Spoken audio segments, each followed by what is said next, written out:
stop collection calls, and stop seizure of your tax refund. Give yourself a break. Stop the stress and get your student loan payments down to as little as $25 a month based on what you can afford to pay. 800-709-4395. 800-709-4395. 800-709-4395. 800-709-4395.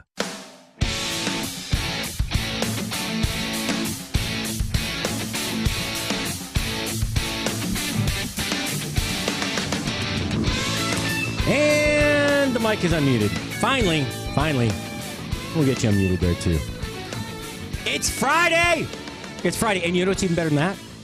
It's National Grilled Cheese Day. It's a hashtag National Grilled. I can't even say grilled cheese, man. I'm so excited. I want a grilled cheese. It is. And that was one of the best grilled cheese I've ever eaten. Yes, thank you very much. Know, please. Thank you very much, Terry. So I forgot you can't hear. He said that was one of the best grilled cheeses he's had. Thank you.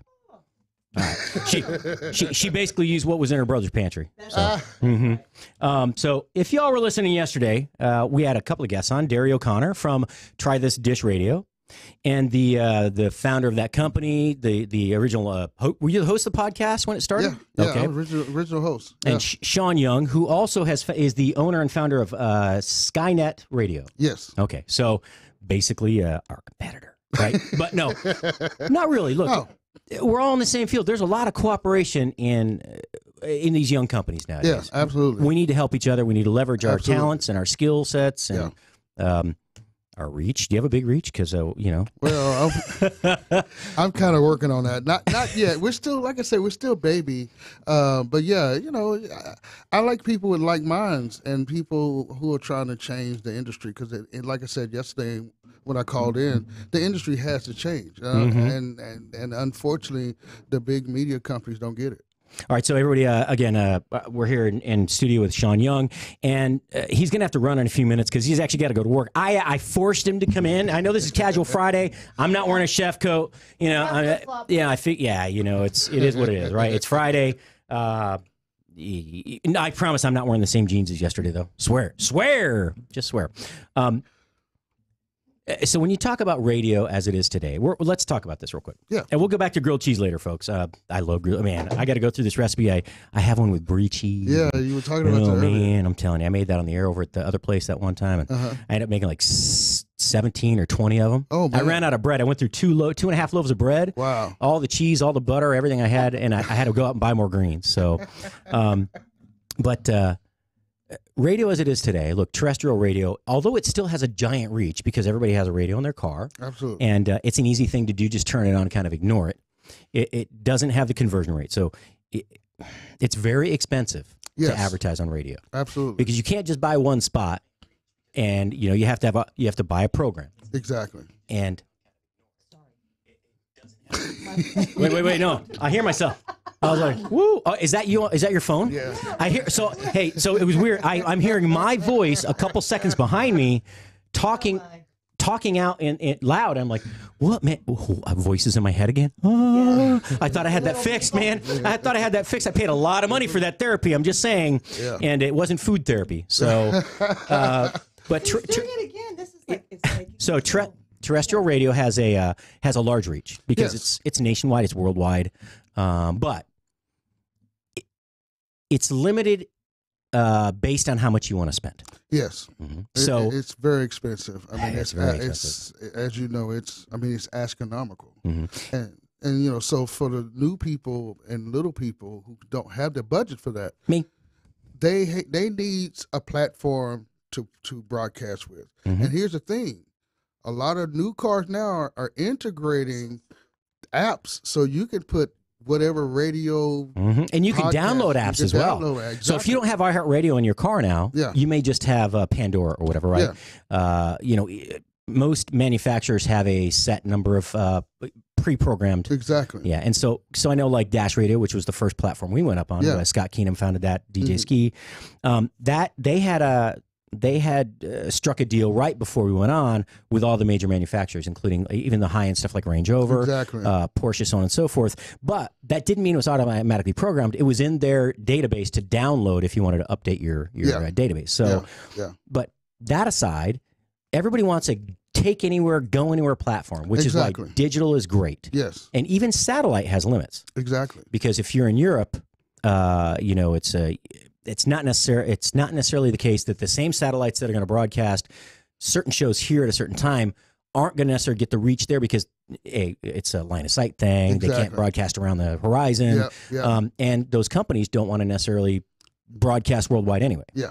Not the same program, same times, because that's really expensive. Very expensive. Yeah. Putting, you know, I mean, Elon Musk is making some money probably off some satellites up there. I don't know if he has any, but he should be. He's got one on that car that he sent out. In the how cool was that? That was cool. I mean, I have to tell you, I'm surprised he didn't put a jumper up there, like the guy that jumped out of the, you know, he took the balloon up and. Yeah, exactly. What that was in the crazy. World?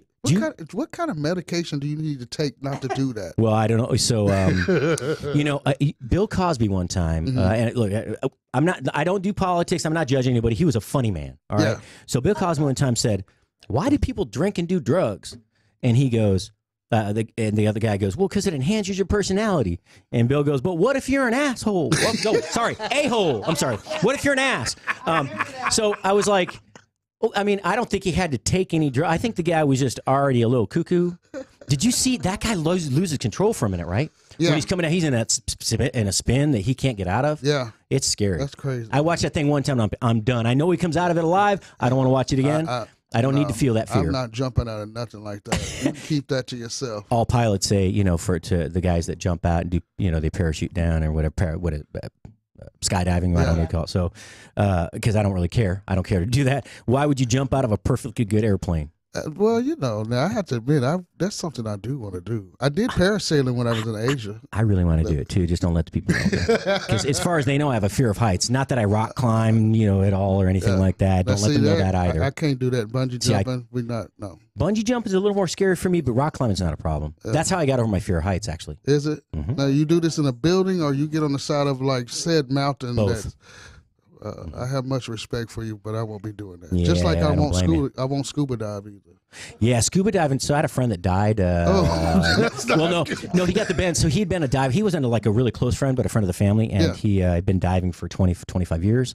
And he got the bends when he came up one time. I don't know what happened. They had to surface early. Yeah. And a couple weeks, I think 7 days later, he passed. Away. And it was tragic. It was great health. This big strapping guy down in Houston. And anyway. Somehow we got on. No, but you know that's if y'all ever listen to this show, that's kind of what happens. We should call this the warren. You know what a warren is?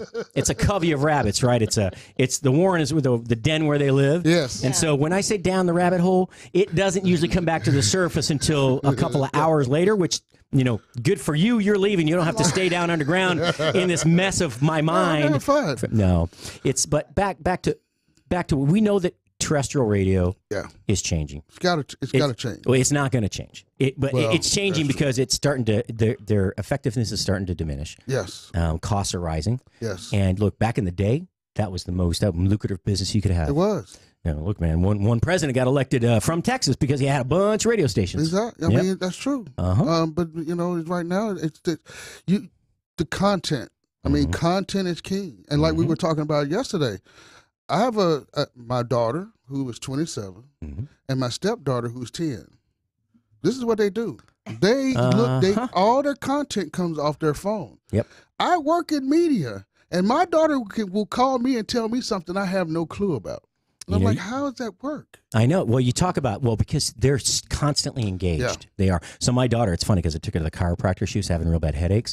And he adjusted her and he goes, okay, I'm going to tell you one thing. Stop looking down at your phone all the time. Yeah. Funny. She stopped doing that, like laying in bed on her. I call it the husband, the little back pillow, you know? She's looking down all the time. She had to stop doing that. So I don't know what she does now. And I'll tell you what, remember back in the 80s when we had... The 80s, man, that was a long time ago. But remember... By the way, you're going to be late to work. I'm just telling you. It's okay. I'll call in for just a few minutes. Just a few minutes. Okay. All right. Okay, so remember in the 80s, we had... That's when music and portable music went to a big change. You had the big boom boxes. Heck yeah, man! And I had one. It wasn't very good, but I had one. Exactly. I was embarrassed to carry it. And so after that came the Walkman. Then came... This is just iPod. this is today's Walkman. And I realized about a year and a half ago that the smartphone, more people are on their smartphones, but they have earbuds in. Now these people are not talking to people. They're looking for content. Information. Yep. If you make it informational and it's different from what you would get on radio, people will come. And you begin, look at you just talking about satellite radio. Sirius bought out Pandora. They understand where it's going. They And do. That's that's just the way things are going to have. It's going to have to change, just like TV did. Well, and one of the things is we don't like as much. So we want to watch what we want when we want it. Exactly. Right? Simon Sinek talks about that. Like, we don't even have to wait a week to see the next episode of a show. We wait till the end of the season and binge watch the whole thing. I do it all the time. Well, we do the same thing with podcasts, Yes. right? And look, I know this is not directly food related, folks. Hang in there. There's a point. I don't know what it is, but there's a freaking point. Okay. But what it is we're all trying to influence our listeners. Yes. And again, I talked about this is just a medium. It's a platform to disseminate information, whether it's entertaining, informational, educational, or we're trying to monetize it, right? Doesn't matter. Exactly. It's a platform to and a voice to speak to people that you want to influence. Yes. You want to influence them. You want to have an effect on them. Yeah. And so food is really quite possibly the biggest subject of, besides politics, right? Because if politics is very divisive, that's why I don't talk about that at all. Yeah. That's what they do over there.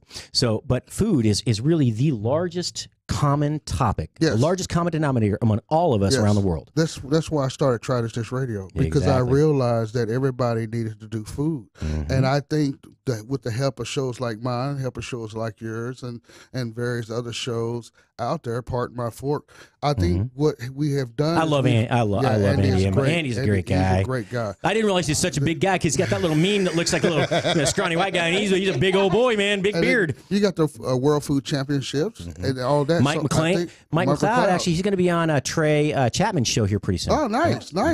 And so what that has done, I think we have helped move the foodie movement. I think so, too. Because I've looked at when we first started, I couldn't even find a podcast. I found a couple of podcasts, but I couldn't find any radio shows that do.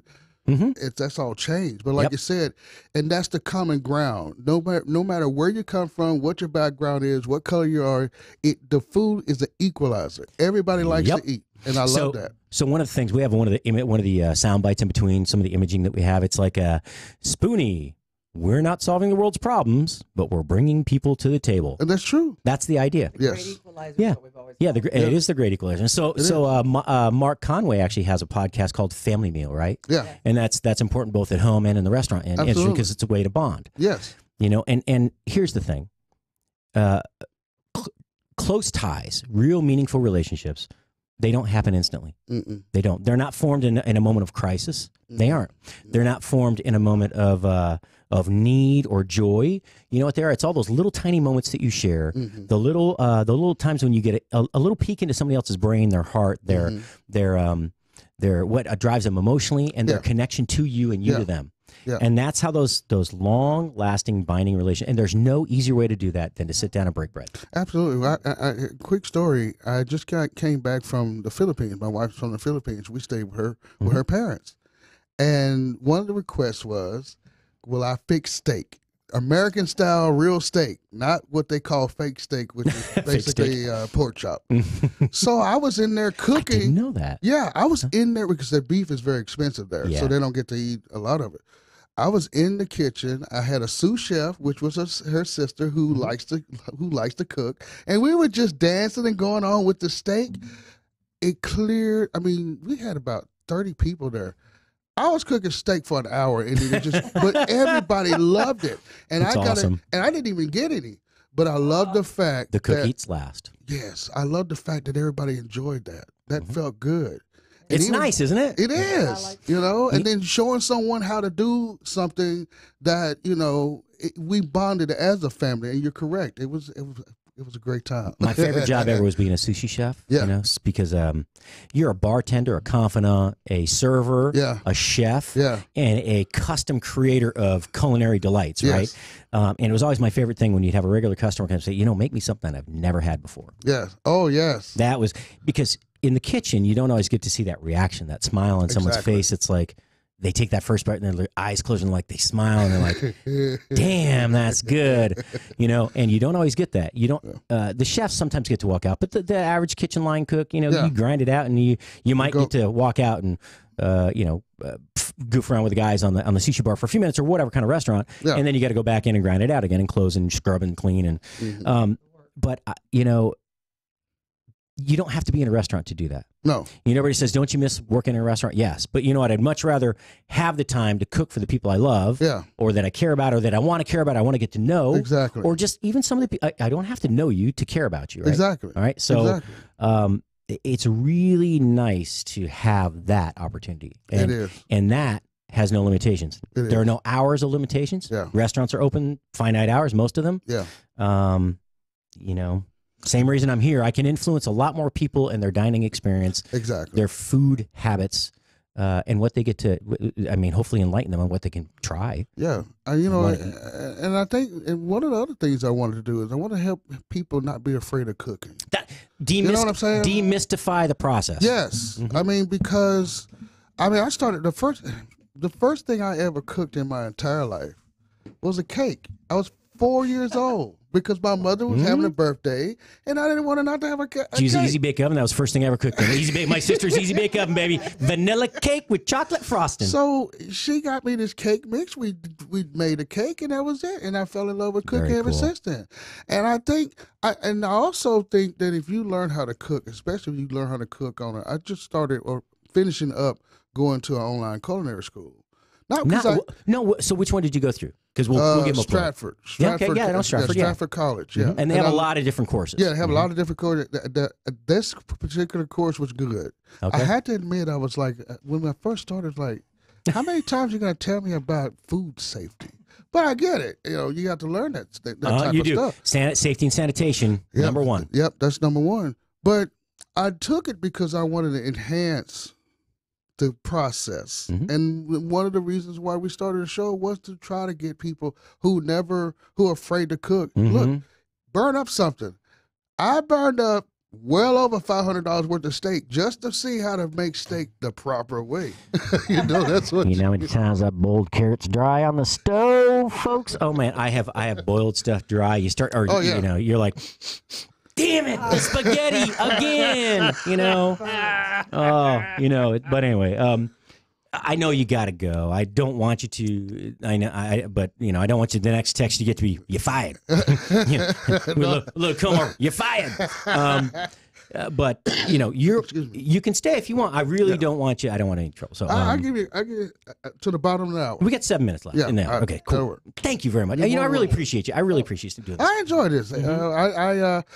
A lot of people ask me, and I'm not a host. I will tell you, and I've even told Derry, I am not a host. I'm the You could be. I'm the back guy.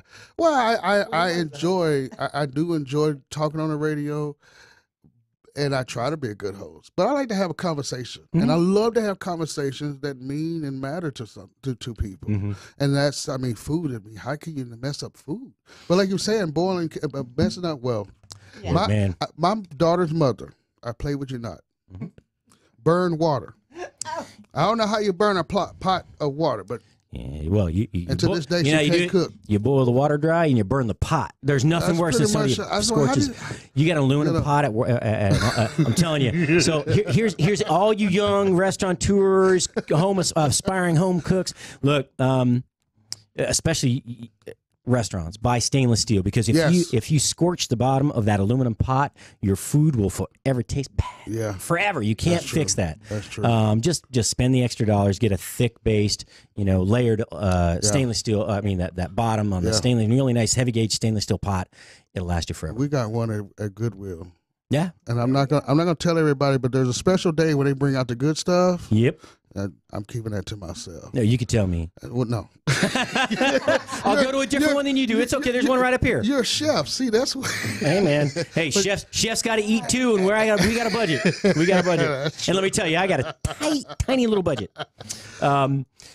All right, so did you cook growing up? I mean, other than baking the cake, did you start cooking after that? Yeah, I've always played in the kitchen. I've always cooked.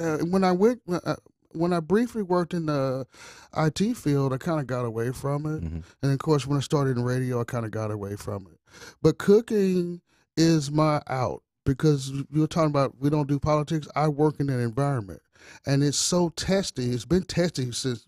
Since 2004. Trust me, I was over at that other location. And so, I just got, I get it. It is my breakout. I come home like tomorrow, okay? And when I got married, like I said, my wife's from the Philippines. So when I got married, we really didn't know each other. That's how we bonded. We were talking about bonding. So like tonight, like tomorrow, we'll do a milkfish dinner. We'll do that together. My stepdaughter will come in. I used to cook with my daughter. She's now kind of into the whole creating dishes. My kids are excellent cooks. Yeah. And I I'm a little that. embarrassed, actually. I didn't teach them most of it. Well, it comes in the genes. My father was a chef. Mm-hmm. My father was a restaurateur and a chef over in now England. I see where the interest comes. Yeah, yeah. In England, really? Yeah, and my brother, my oldest brother, he was a chef. Really? Yeah. So I wanted to be a chef when I was younger. Until you figured out the hours. Well, it just kind of Jack Tripper. Jack Tripper was my hero. Well, wasn't he every teenager's hero? I mean, I believe his co-stars played a very large role in my formative years. I'm just saying. But he was a chef. Suzanne Summer. But he was a chef. I could not get over the fact that he was a chef. I love that. Yeah. What a great actor he was. Yeah, he was a funny man. He was. I even thought he really was a chef too for a while. He was really funny in Bad Santa. Don't watch that, folks. I retract that statement. It was Good Santa. Good Santa. Oh my gosh. But yeah, I mean, Jack Tripper. But yeah, I cooked all my young days, and it's funny because when we have a chef on, especially the Food Network guys, I ask them, how'd you get started? Mm-hmm. Because it's interesting to me. Just like with Graham Kerr, and it all have the same story. Matter of fact, when I first got in radio, I would ask people who the big guys in radio, how did you get started? Because that's interesting to me. Mm-hmm. Because it shows you the story of who they are and how they got to where they're at. Absolutely. And like one of the best persons, Gordon Ramsay, I love his story. Yeah, he wasn't even going to be a chef. No, or Marco Pierre White. Yeah. So look at me. Right. Look, you think Gordon Ramsay's intense. His main mentor, although he worked with Paul Bocuse and some other people, Gordon Ramsay's mentor, Marco Pierre White, I think, for a decade was the best living chef. Absolutely. You're the youngest man ever at that generation. He 34 years old. He had 3 Michelin stars in London. Yeah. And he actually left everything to go and spend time with his family. He tried to get back his Michelin stars, because he thought that whole thing had been kind of bastardized and diluted. Yeah, right? Absolutely. Regardless of all that, I'm telling you, the stories behind a lot of these chefs, like Julia Childs. So Julia Childs, she started going. She went to school. She was bored during World War II, and her husband was intelligence in France. Yes. Kind of like me. Yeah. And she started a cooking school in France as an American woman. And she started her TV career at the age of 60 something. Yep. I didn't realize that. And I saw her story on PBS one. Do you know James Beard used to be on PBS? I did not know that. I believe so. I believe so. James Beard was like the original home chef instructor. Wow. I remember In the Kitchen with Great Chefs or whatever that was. Yeah. Oh, yes. Yes. Oh man, he's funny. Yan can cook. He's like the corporate chef for the Yum Brands now or something like that too. So Julia Childs and Jacques Pepin were my favorite pairing. Because he was the typical uptight French, very classic, but he always had a smile. Don't get me wrong. And she was like the whimsical. Exactly.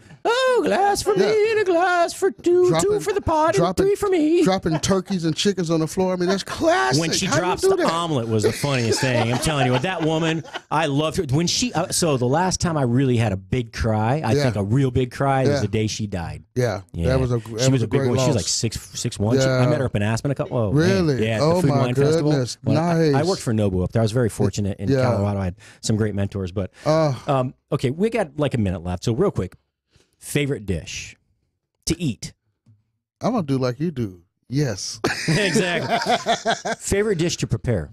Favorite dish to prepare? Spaghetti with. Well, I love Italian food, but spaghetti and steak. Because I don't play with those. 20 seconds. 20 seconds. Yeah. Favorite meal you've ever had, or most memorable? Favorite what? Most memorable meal you've ever had. It had to be the trip to the Philippines where I fixed the steak. That's so awesome. I mean, that really brought tears to my eyes. Did you ever the avocado ice cream served in hamburger bun? I have not had. Yeah, that. so they ran out of the story is they ran out of ice cream cones one day in Manila. So they had hamburger buns. They started serving the ice cream on the hamburger bun. You know, they got those little carts out there in the squares. Yeah. That's how it started. That's crazy. I know. Only in the Philippines. Yeah. All right. Hey, I mean, they get purple That's sweet. exactly what they purple say. sweet potato. Only in the Philippines. So hey, again, Chef Patrick Mosher, special guest Sean Young, Dario Connor. Thank you so much. I appreciate it, man. All right, we'll be right back in 2 minutes. Hang tight. Follow Chef Patrick Mosher on Twitter @Food Biz Pro. Got an old car? You can donate it, whether it's running or not, to the United Breast Cancer Foundation and save a life. They'll even come and pick it up for free. The United Breast Cancer Foundation has saved hundreds of women's lives through their free or low-cost breast screen exams. But now they need your help. The United Breast Cancer Foundation wants to save more lives through early detection by offering women free or low-cost breast screening exams. And donating your old car, SUV, or truck, whether it's running or not, helps pay for them. Plus, you get a charitable tax deduction. Help the United Breast Cancer Foundation save lives by donating your old car, SUV, or truck. Call now for free pickup. 800-245-0823. 800-245-0823. 800-245-0823. Call right now. That number again is 800-245-0823. Now you can fly anywhere in the world and pay discount prices on your airline tickets. Book a flight today to London, Paris, Madrid, or anywhere else you want to go and pay a lot less guaranteed. Call the International Travel Department right now at Low Cost Airlines. 800-452-1075. 800-452-1075. That's 800-452-1075. Never Forgotten Apparel is more than just a premium women's and men's clothing line. It's a movement to remind us to wear American-made and serve those who serve us. Our heroes. Never Forgotten Apparel gives 20% of their total sales to nonprofits that support homeless veterans and off-duty firefighters, and 50% to individual veterans and firefighters in need nationwide. Check out neverforgottenapparel.com. Use promo code MATT, M-A-T-T, and get 15% off your purchase.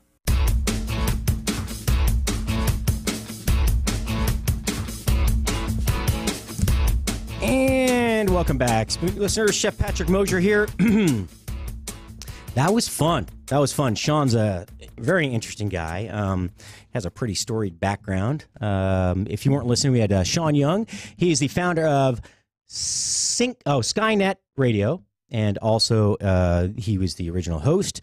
Now Dario Connor will be the host from going forward, but of Try This Dish Radio. And, we're talking about putting their show up here. They'll come in and record a few at a time, and we'll just broadcast it each week or every few days. Anyway, stay tuned for that. I'll give you more news next week or the week after as we go through discussions on that. As I mentioned earlier, it is National Grilled Cheese Day, baby. Yes, National Grilled Cheese Day. Yeah, I know everybody likes grilled cheese. I mean, don't they? They should. I like grilled cheese, especially with a really good tomato bisque, tomato soup, something, Okay. I'll be honest with you. Very few people like to have me over for dinner because they don't want to cook. They're like, oh, chef's coming to dinner. I don't want to cook for you. Man, you make me a simple grilled cheese sandwich and some tomato soup. I'm happy. I don't care if you buy the box of what is it, Pacific brand or whatever that is. You can buy I don't even care if you just buy the Campbell's soup in a can. Right? Gotta have a little butter and milk in there. I'm good to go. Anyway, one of my favorite, I think I've talked about this before. I think I have the recipe somewhere. As a matter of fact, I know I do. I will put it up here in a little bit. One of my favorite grilled cheese sandwiches I've ever made is I bought potato bread. The texture of potato bread It's still light like standard white bread, but it has this kind of a chewy texture to it. It's got a very and when you toast it, it crisps very well on the outside because the added starch from the potato flour it just works for me. So potato bread, I used Kerrygold butter, and then for the cheese I used brie. I got a decent brie, not the cheapest brie, El Presidente, which isn't super expensive, but it's a kind of middle of the road. From there, I had some Granny Smith apples, which I sliced into an 1/8 inch, maybe a little less than a 1/4 inch thick slices. And then I bought some mixed baby greens, and I made a fennel apple vinaigrette. So it was actually apple cider fennel vinaigrette. And so the method was. And there's a way. Everybody says the key to a good grilled cheese sandwich. Not everyone, but a lot of chefs say the key to a really good grilled cheese sandwich is to put mayonnaise on the outside of the bread, and that can be true because the egg and the extra ingredients in there can help caramelize, give you a nice crust on the outside of the bread.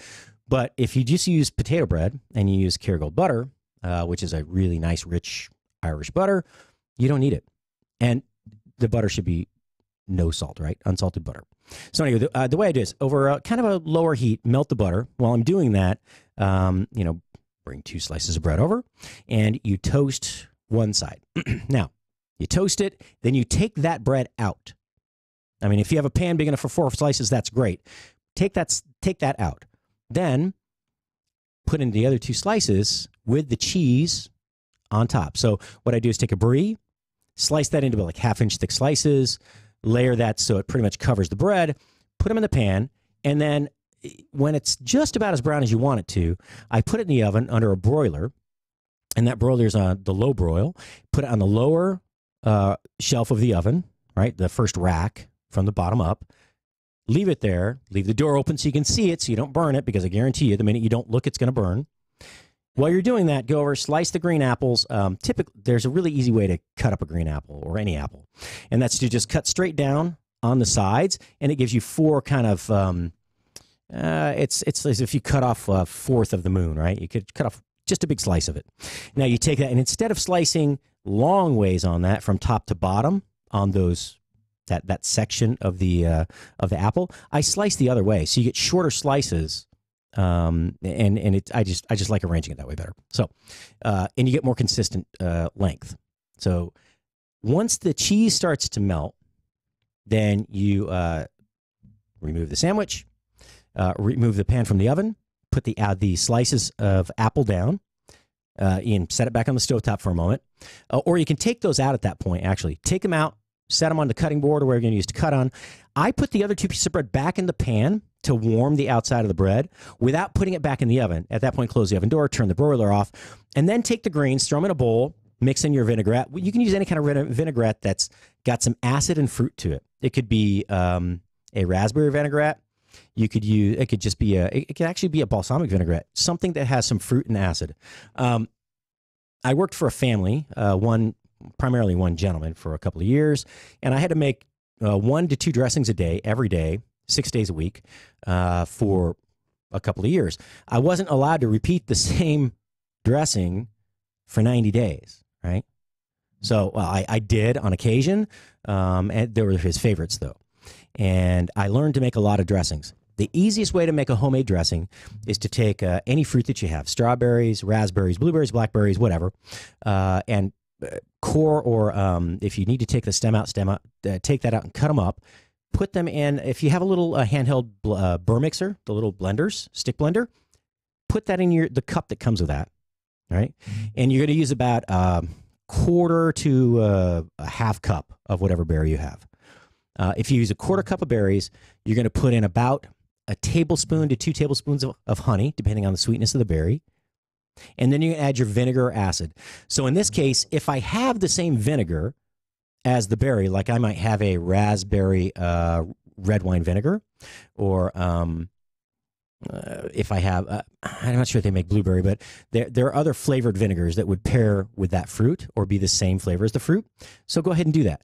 And I'm sorry, if you're commenting on Facebook, I am not looking on Facebook. I need to go to the right page. But So what you can do from there is add a little bit of lemon juice to that. So typically the acid is not as pronounced as the fruit in those vinegars, and you want a little more acid to kind of cut through the fat of the olive oil that you're going to put in next, or grapeseed oil. The reason you could use grapeseed oil is it doesn't congeal at room temperature, and that's good if you want to at room temperature. It doesn't congeal in the refrigerator like other oils do. So you can put it in the refrigerator; it stays in its liquid state. So you add if you put in a tablespoon or two of the honey, then you're going to put in about a tablespoon of the lemon juice, right? It can be lemon juice, could be lime juice, but lemon juice doesn't have any residual sweetness, right? That lime can have. So I prefer lemon juice. And then once you get that, you just blend the whole thing together. A little salt, a little pepper, maybe a little garlic powder or onion powder, just a touch of those two, right? And the salt, you're going to probably need a little bit more than you believe, because the salt and acid counteract each other, and then you also have the sweetness of the honey. So you can wait till you blend it and then season a little bit at a time so you don't over-season that, but just mix it until you'll get this nice kind of pale. It'll be the same color as the fruit, but just a paler version, like a pastel color, and it turns out perfectly every time. It's a very easy recipe. If it's too thick, and you're going to drizzle your olive oil in as you're blending that. So actually, if you're using the hand blender, the little stick blender, you can add all of the olive oil in there. So at one time, if you've used, a tablespoon of lemon juice, and you've used 2 tablespoons of your vinegar, then you would probably use a quarter of a cup or maybe a little more of the olive oil. All right, so blend it up. If it's a little too thick, you can do one of two things. You can add more acid, but taste it first. You can add more vinegar because you want to have that balance of flavor. If the flavor's okay, just add a little bit of water to thin it out, reblend it, and it should work fine. Right? You may need a little honey, a touch of vinegar, or a touch of the salt or something like that, but it's the easiest way to not dilute it too much. So, or make it too heavy on the olive oil flavor, not too heavy on the vinegar flavor. So then, now your dressing's done.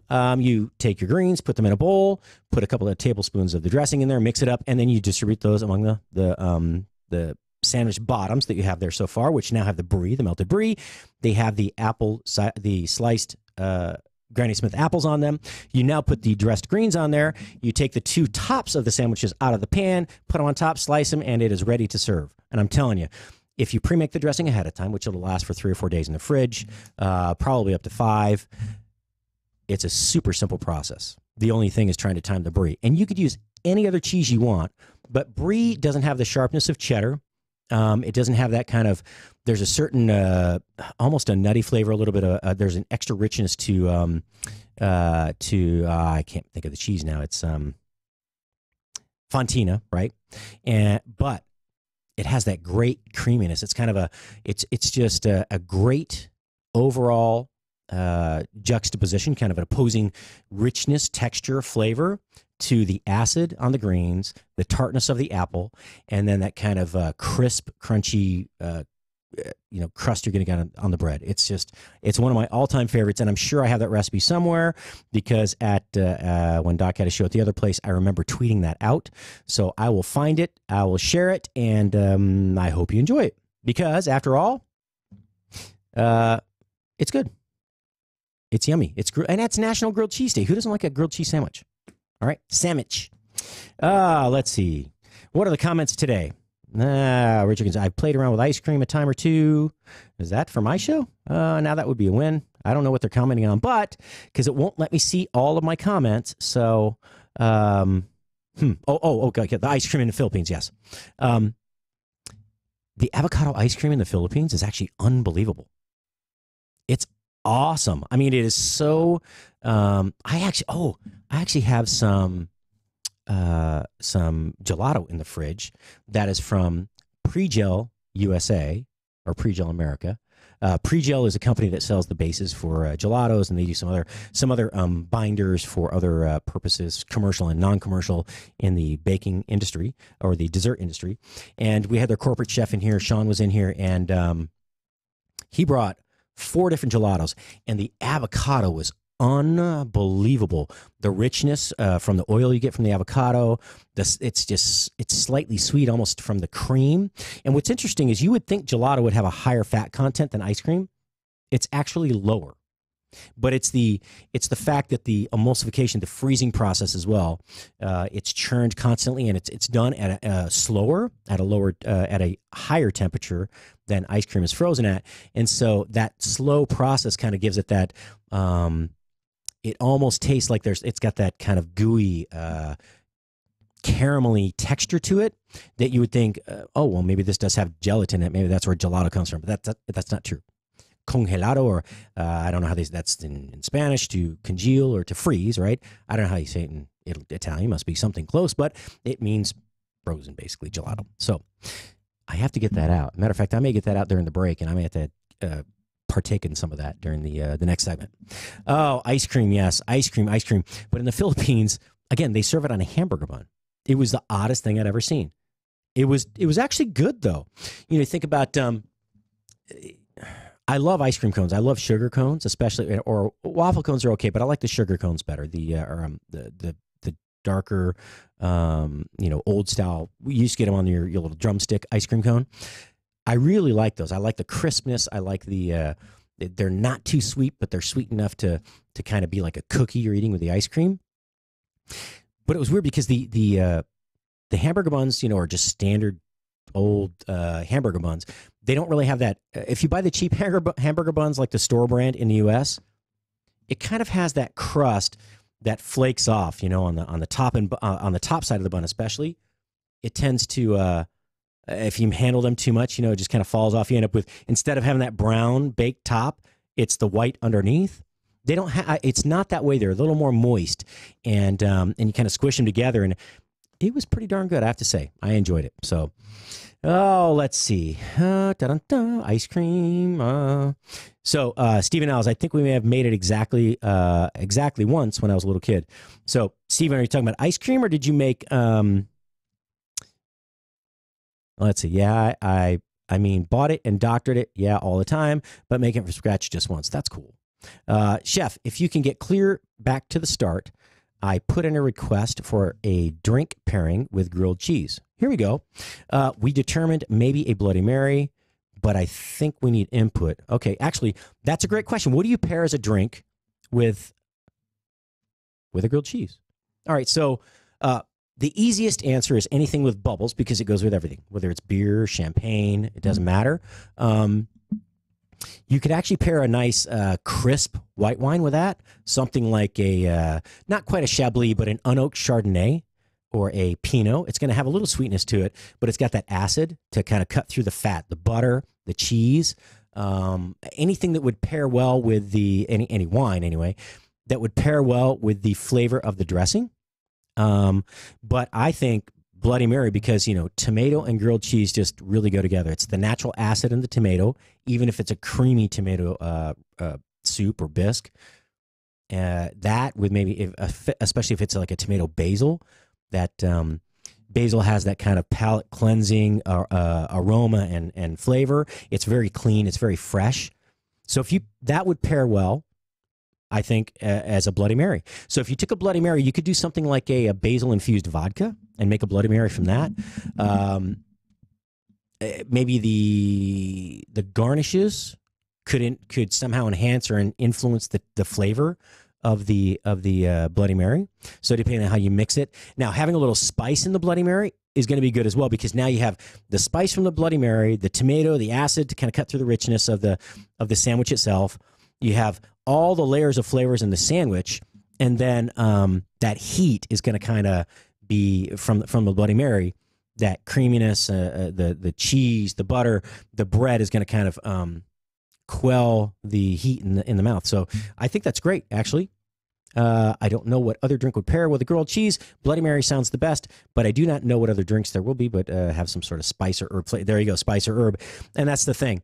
Having some enhanced flavor in that, Bloody Marys by themselves, even a basic Bloody Mary, if you have a good Bloody Mary mix and a good vodka, just that is fine.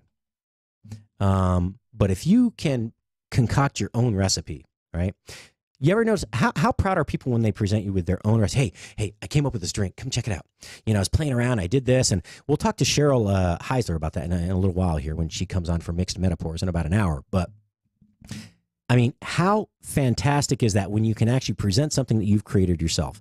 Finding the right blend of spice and herbs, typically dry, making your own spice blend, and with tomato juice, Worcestershire sauce, whatever else you want to put in there, any kind of heat, whether it's Tabasco or another type of hot heat or hot product.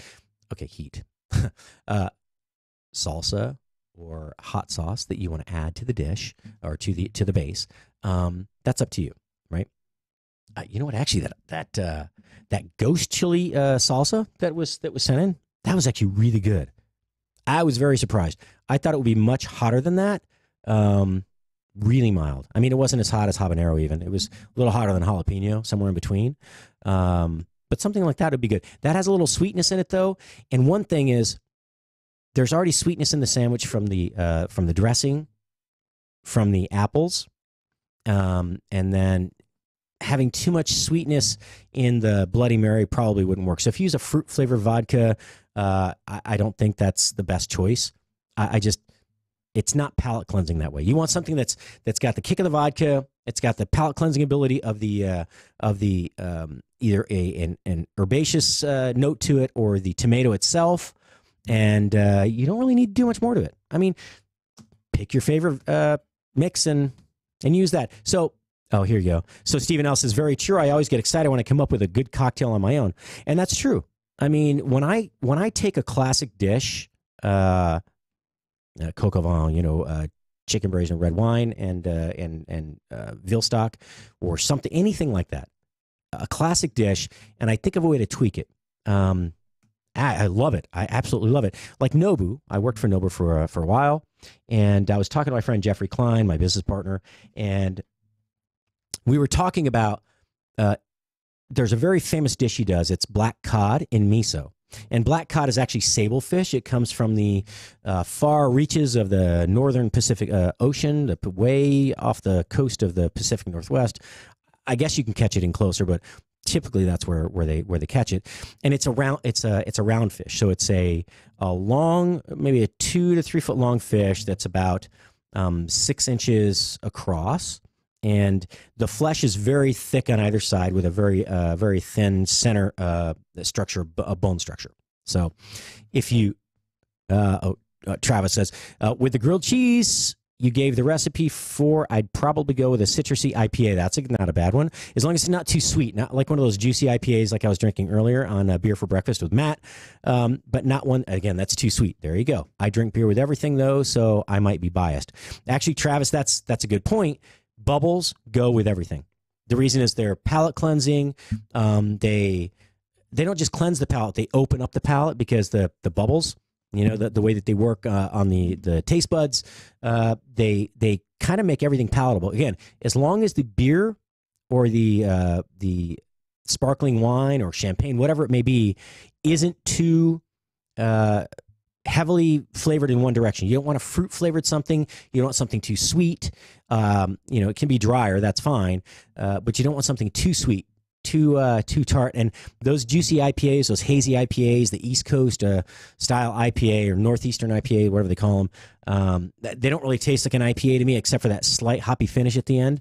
That would be something that's, as long as it's not too sweet. So actually, the one we just had, which was the, what was it? The the Voodoo Ranger Hazy IPA or Juicy IPA. That was really good. It's got a tiny bit of residual sweetness, right? Which might be, that would be fine. The apple and the vinaigrette are going to be a little more sweet than that. So as long as they're not the equal sweetness, right? They can't butt heads. Not in this case. You don't want the sweetness of the beer to equal the sweetness in the apples and the vinaigrette. That's the key. Or in the champagne or sparkling wine, whatever bubbles you want to pair with it.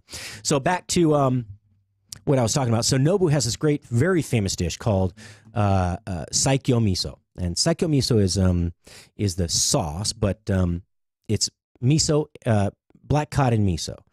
The way this dish is made is that you fillet the fish, you take off the entire side, and you cut it into these. They're not steaks; they're fillets. So they're maybe 6 to 8 ounces, and you leave the skin on. So it's got this kind of white, dense flesh that's very oily, and then you marinate it in this miso marinade for up to 48 hours. It can go a little longer, but typically 48 hours. So while you're marinating it, you continuously turn it, and it has to be completely covered in this marinade. And then after it gets to about 2 days, you can take it out of the marinade, and then you pre-roast it. The thing is, you have this very oily fish. I mean, it's fantastic. It's very rich, though. Yeah, this very oily fish. You have so it's very rich. Then you have this sweet marinade, and then typically it's served with you take some of that marinade and you reserve it as a sauce. So that's served on the side as well. Either is a decorative plate garnish, as well or besides that. As you take bites of the fish, you put a little bit on each bite. It's delicious. It's one of my favorite dishes, but it's very rich. So we talked about how could we enhance that dish, and what we did is we actually added like Korean gochujang, like the Korean chili paste spice. It worked fantastic. So now you had a little added heat to kind of take the edge off some of that sweetness. You had the richness of the sable fish, the black cod, and it's one of my favorite preparations. You can't really add acid to that because as you marinate it, it's going to start to cook the fish, and you don't want that. You're not making ceviche, and this is a thicker cut of fish, so it's not really going to. It's just going to cook the outside of it. It would kind of form it dehydrates the outside when it does that, so you have like a chewy layer on the outside. You don't want that. Anyway, black cod and miso, one of my all-time favorite dishes. Chef Nobu, Chef Nobu Matsuhisa, one of my heroes of the trade. Hey, if you missed Mark Conway's show today, Family Meal, he was on just prior to this. He actually had a couple of great interviews today. I believe it was Alex Guarnaschelli, and did he also have on there? I believe we may have also had, yes, Manit. There it is, Manit Chawan. And if you don't know who she is, she's all over Food Network. I don't have Alex's cookbook here, but this is an image of Manit right there. Y'all can see whichever camera. Oh, that's the camera. All right. She's all over Food Network.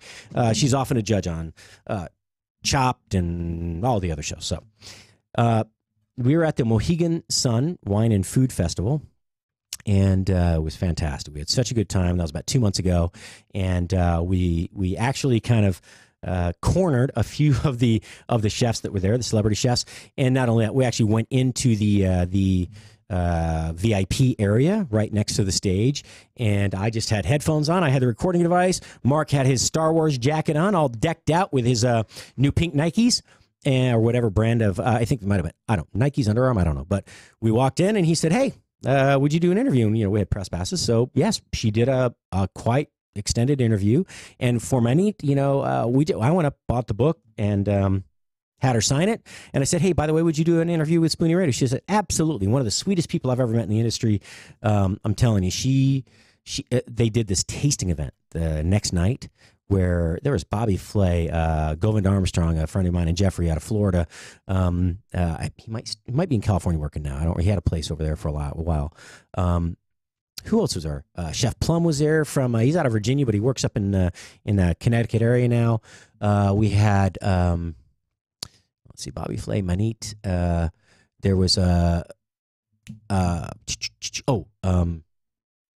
Sanchez, who I think one of the most amazing chefs right now. Flavor palette that's out of this world. Anyway, there were like 15 chefs, 12 chefs there.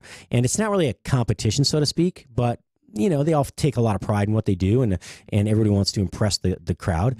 What was really cool is they had a beverage, a wine, and or another custom made beverage, or even just sometimes a beer that was just as is paired with it. It was phenomenal. I went around. I got photos of every single dish. I think I was missing one actually. But it was just so much fun. I had such a good time. And watching these chefs pair food and a beverage together was fantastic. But you know what impressed me the most? Who else was there? Oh, Marcus Samuelson was there. We had Todd English. There were a bunch of famous chefs, celebrity chefs. When we went at the end of the night, everyone had packed up. The chefs were all saying goodnight. They'd all left. Manit still had food left at her table, and she stayed out there. She sent all of her staff home, and she served every guest that came up herself. It was very impressive. And she didn't just serve every guest. She took as much time as you wanted to shake hands, chat, ask questions, and take photos. It was awesome. It was awesome. She's just a great personality. Marcus Samuelson, however, I have to tell you really quickly, I love him. He's a great chef. If you haven't seen him before, and you happen to be watching today, that handsome man right there is Marcus Samuelson. Marcus Samuelson right there, very famous chef at a great place in New York. Restaurant's still there. He's not the chef. I don't know where. He's got restaurants all over now. Anyway, so I was waiting in line. He was supposed to do an interview after we got the book signing, right? But his handlers whisked him away. No problem. That's fine. Caught up to him at the dinner that night, and I was the next person in line. He just tended to disappear. He ran out through the door. I was second in line. Ran out through the door. He didn't come back for like 15, 20 minutes. I'm like, damn it, where'd he go? And he finally came back, and I gave him a hard time. But yeah, so you skipped out on me this morning, and now you let some other people go in front of me. By the way, as I came up to shake your hand and get a photo, I said, now you owe me an interview. So he said yes. I'm going to call him out. I'll send his PR people an email next week. See if we can't get him on the show. Anyway, Chef Patrick Mosher of Food Biz Pro. I'm going to have a guest coming up talking about cigars in just a few minutes. At the bottom of the hour, Cheryl Rich Heisler from mixedmetaphors.com. We'll be right back. Stay tuned. 4 minutes, folks. That's not a long break.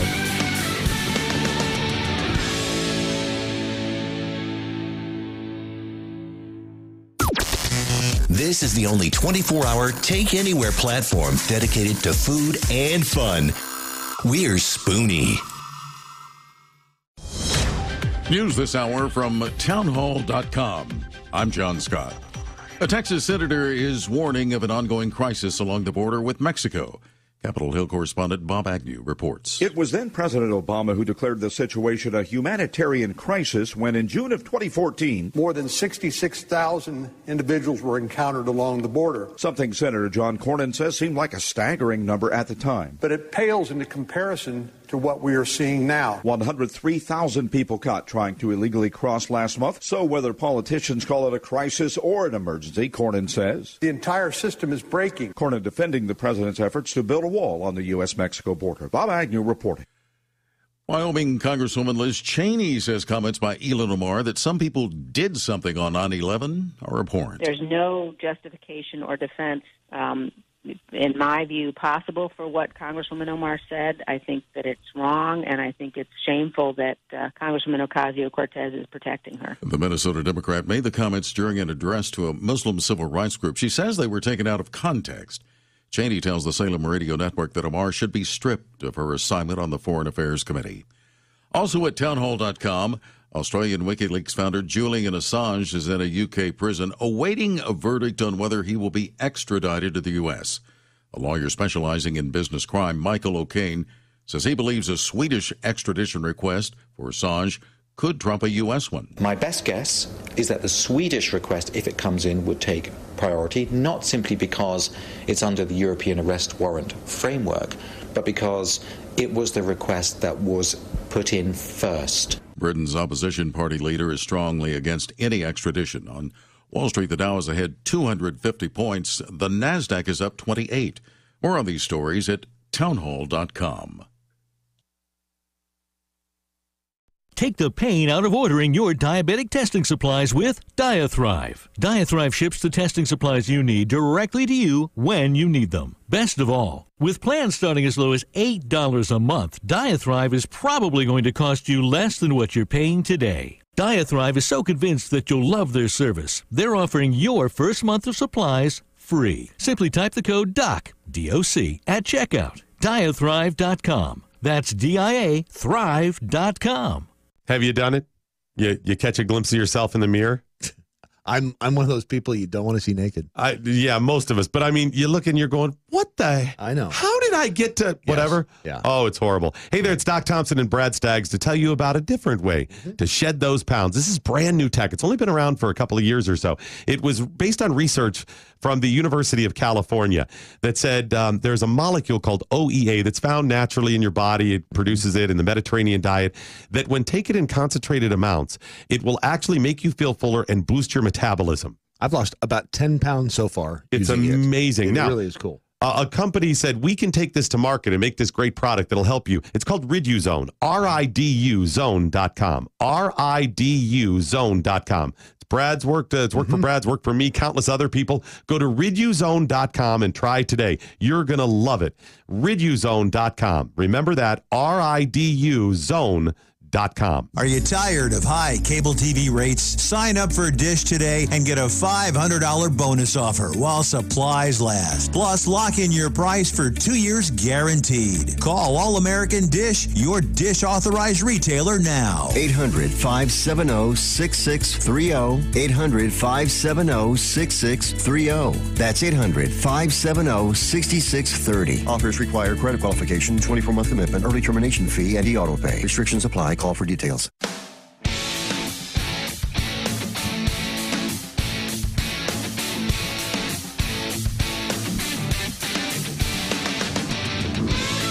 Hola, bonjour, konnichiwa, guten tag, ni hao,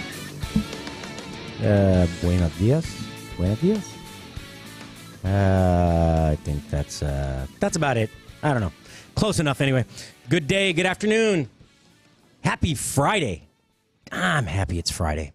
It's been a good week on the radio. It's been a lot of fun, but I'm ready to take a break. You know what? Matt, you're in the studio there, Matt Locke. You ever get tired of listening to yourself talk? Never. I didn't think so. I thought I'd ask, though. Never. I'm not sure I do either, but sometimes I think I just don't want to have to think about it. I never think about it. I actually don't either. It's like Matt does hours and hours and hours of show prep. I typically do minutes and minutes and minutes of show prep. Well, I wouldn't say hours and hours. For a typical 3-hour show, I probably show prep for about 90 minutes. Well, but you digest a lot of other material though. I do all day long. I mean, so I have a photographic memory, so yes, you do. I can pay attention to Twitter. I read stories throughout the day. I pick stuff up, and then I just remember it.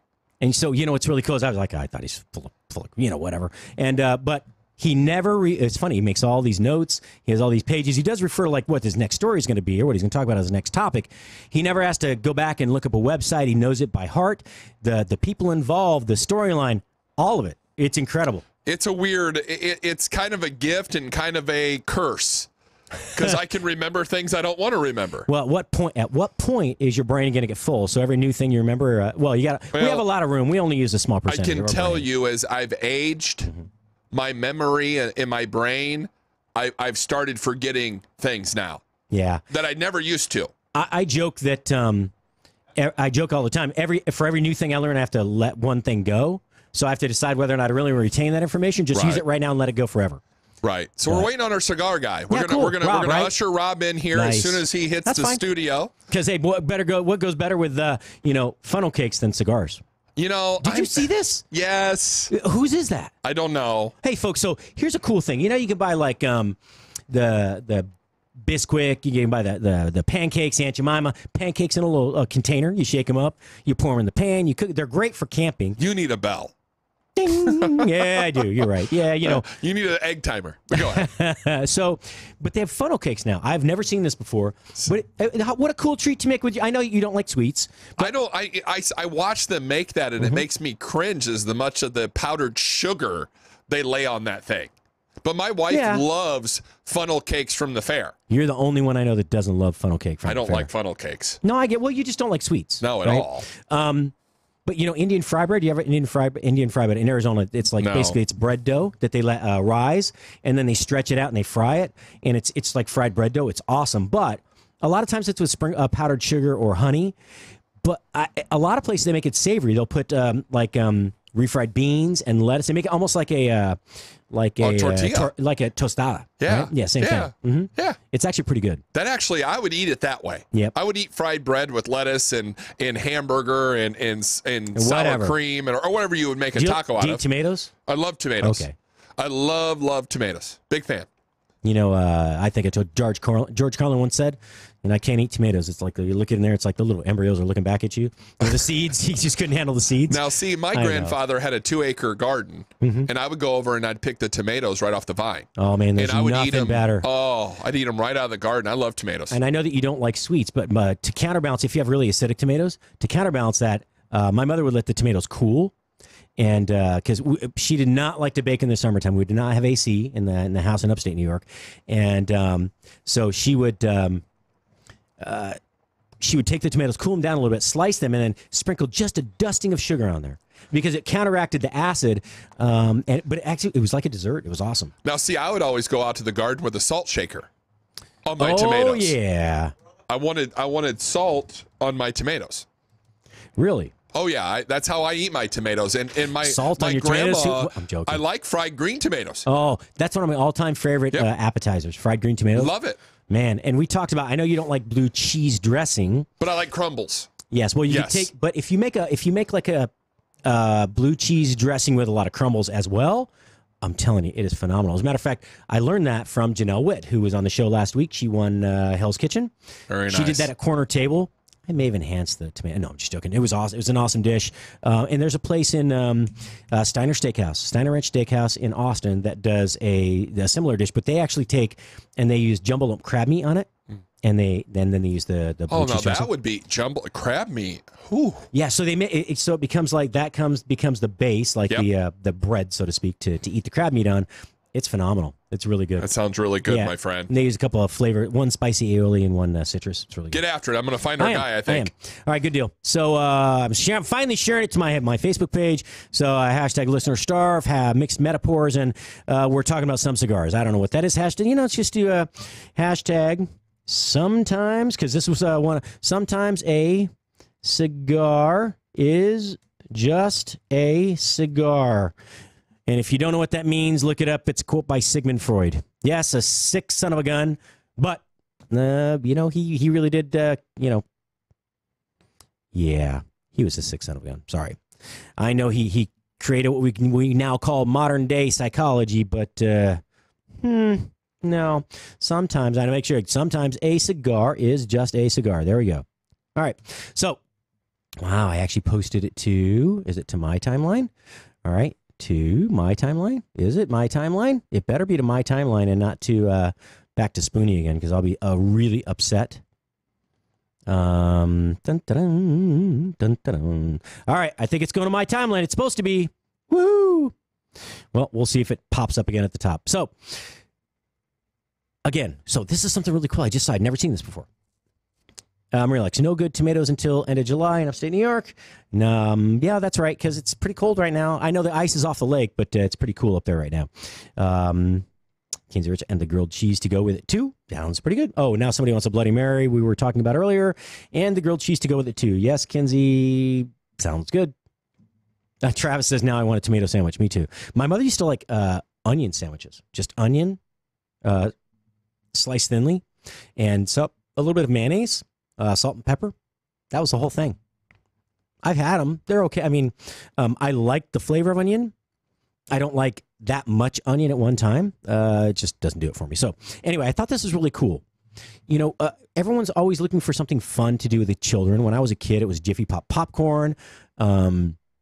We made that almost every weekend. It was one of my favorites, and they've actually brought that back. I think they brought that back about 10 years ago. And if you don't remember what Jiffy Pop is, maybe you're too young, or maybe you just didn't care, or maybe you're too old. Jiffy Pop was it had a aluminum handle. Basically, it was a half ring handle. It was basically like the handle to a pan, but made out of a single wire, like kind of like chicken wire, right? About that thick, or baling wire, something like that. And then you have there was a metal. Mm-hmm. Is he here? Programming note. Okay. Rob is 7 minutes out. That's fine. That's cool. Yeah, he's got it on the GPS. He'll be here in about 7 minutes. No, you'd be cool is he can hang over through the other segment for part of it, at least if he wants to, or all the way. We could pair a cigar with the notes and flavors of what Cheryl comes up with to drink. See, today. I love how your mind works. Yeah, and then maybe I can think of a food. Maybe I'll find a dish to pair with it, and he could tell us what we finish with as a cigar. And that is the Cigar Talk Podcast. Cigar Talk Podcast. And Rob's last name I don't know, but I don't know it either. He'll Okay. tell you. I mean, it's a short last name. I know that, but he's got a great radio voice. Awesome. Yeah, I heard him the other day. It's awesome. Very good. It's going to be a lot of fun. So this is going to be a new podcast more than likely that goes up on Spoony in the next couple of weeks, or maybe in the next week, maybe in the next few days, to be honest with you. Cigar Talk Podcast. And look, I don't smoke a lot, but I like cigars. And if you don't, I'm sorry. You don't know what you're missing. All right, back to what I was saying. You're always looking for some kind of treat, something that you can do. I'll make reference to your SOS in a minute there, Kinsey. If you're looking for something to make together with them, look, summertime's not here yet. The fairs haven't started. But who doesn't love a funnel cake? Unless you're Matt Block, who just doesn't like sweets at all. He doesn't eat honey, sugar. Who doesn't like Golden Grams? That's a problem, dude. Un-American. They call me un-American because I badmouth that bacon's in too much stuff. There was just bacon flavor. I wasn't talking about bacon. Too much bacon flavor in some other stuff. All right? It doesn't belong there. Bacon, you eat all the bacon you want. I'll be very happy. And, I'm not anti-American. I'm not an American-hating, communist, bacon-hating pig, because that's what you called me on Twitter a couple of years ago. I'm just saying. But funnel cake. Who doesn't like funnel cake? And now you can make it at home because they've taken this little plastic pitcher and they filled it with the powdered mix. You just add liquid. I'm going to look at this, actually. This is Baker's Corner Funnel Cakes Pitcher and Mix. Just add water. Makes 8 to 10 cakes. There's no way in hell this makes 8 to 10 cakes. This, by feeling how the weight of this, it probably makes 3 of the size that you get at a fair. But if you make each one is, it says 1 cake, and each cake is 110 calories. I don't think so. I don't think that they necessarily count the oil that's left on there either. All right, so what you'll need: cooking oil, a measuring cup, 3-inch deep frying pan, an 8-inch diameter, 2-quart mixing bowl, and metal tongs. So basically, you mix your water in here. I would let it set for a minute to thicken up, and then you pour it. And when they pour the funnel cakes, you just kind of drizzle it all in this really funky shape. Now you could actually, if you want to make them round like they do at the fairs, you could if you have a 3-inch deep fry pan, or what saute pan, whatever pan you're going to use, then you could take a deeper ring mold is what they call them, or it could be a large diameter cookie cutter or a cake ring or something like that, and you could set that down in the oil after it gets to temperature, right? When it gets to your required temperature, which is it's going to be 350 to 375. I'd say 350, 360 is probably your better bet, and then you could actually put that in there if you have a bigger pan, that you don't have an 8-inch diameter pan. This is saying, I'm looking here at the method, and basically you put your water in, you mix it, and then you heat the oil in the pan. When it gets to temperature, then you drizzle this mix over the entire surface of that 8-inch pan. So I guess that would be good. That's 8 inches. That an 8-inch diameter funnel cake is pretty large. That's probably at the size you get at a state fair. So I still have a hard time believing that's 8 of them, but very cool. Again, this is Baker's Corner Funnel Cakes. It's the pitcher and the mix all in one. That's pretty darn cool. And the price on this is, I don't know. I thought, well, there's a tag on here. I thought it would have the price. So anyway, very cool stuff. Try it. You might like it. All right, so we're waiting for Rob to get here. Mixed Metaphors. Cheryl Heisler is going to come on here in a few minutes. Let's get back to the questions. Kinsey Richard says, strange how he asked who does not like funnel cake after speaking several minutes with someone who does not like the funnel cake. Well, but Matt's an odd character. Yes, he is. And let's see, we have a local dinner that makes that. Diner. Okay. Okay. And that was Stephen Isles replying to Kinsey Richards and says, that thing my mother would often make is what is referred to as SOS. And SOS would be stuff on a shingle. If you've never had that, it's also known as chip beef on toast. So basically, it's chip beef is corned beef, chopped up. You make a cream gravy, so a milk gravy, You add the corned beef in, and then that is served over buttered toast. And I'm telling you, if you haven't had stuff on a shingle, yes, that's the S word, on a shingle, stuff on a shingle, you're missing out.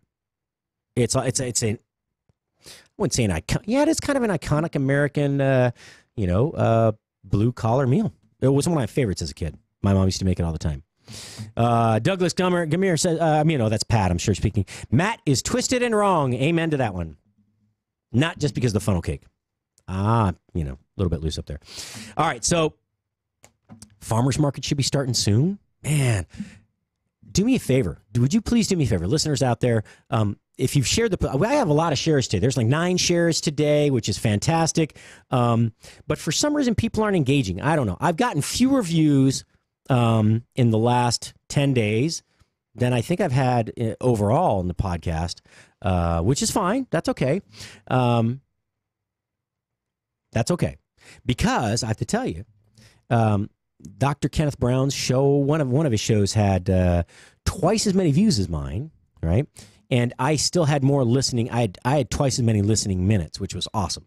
So I think I had 6 minutes on average listening per listener, per viewer, rather on Facebook, per viewer.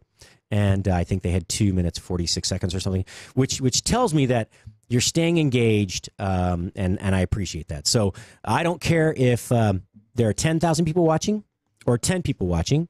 I'd like each person to watch as long as possible until you have to use a restroom, go on break, or actually do your work. Rob, what's up, man? Have a seat right here. How you doing, man? I'm Patrick. Good to meet you. Yeah. Well, we'll give you a minute to get your headphones on, and you see, I got you. Woo. I got you, brother. I got you. Hey, Rob, what's your last name, man? Jones. Rob Jones. You got listen to that voice. I know. It's awesome, isn't it? Yeah. And so Matt played part of your the opening to your podcast the other day, and I was like, yeah. He was like, he's got a great voice. And he's right. It's a great voice. Well, it's something new for me. So this isn't something I've been doing for a long time. I just started in December.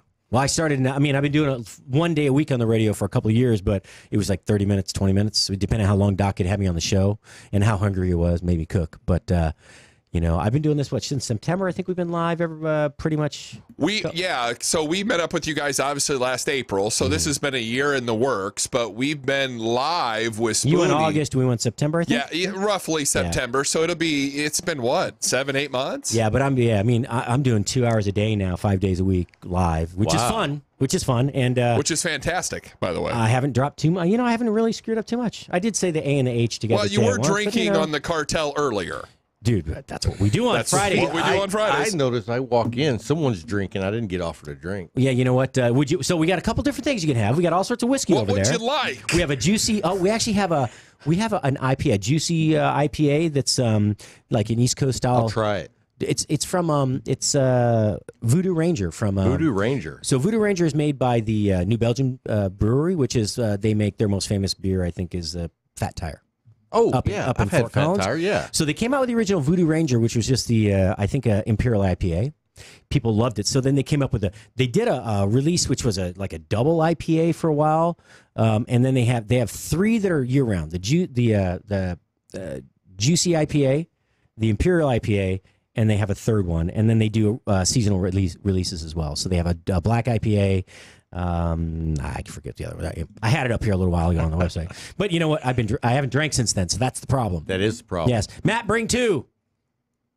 This is a local distillery. You know Deep Ellum?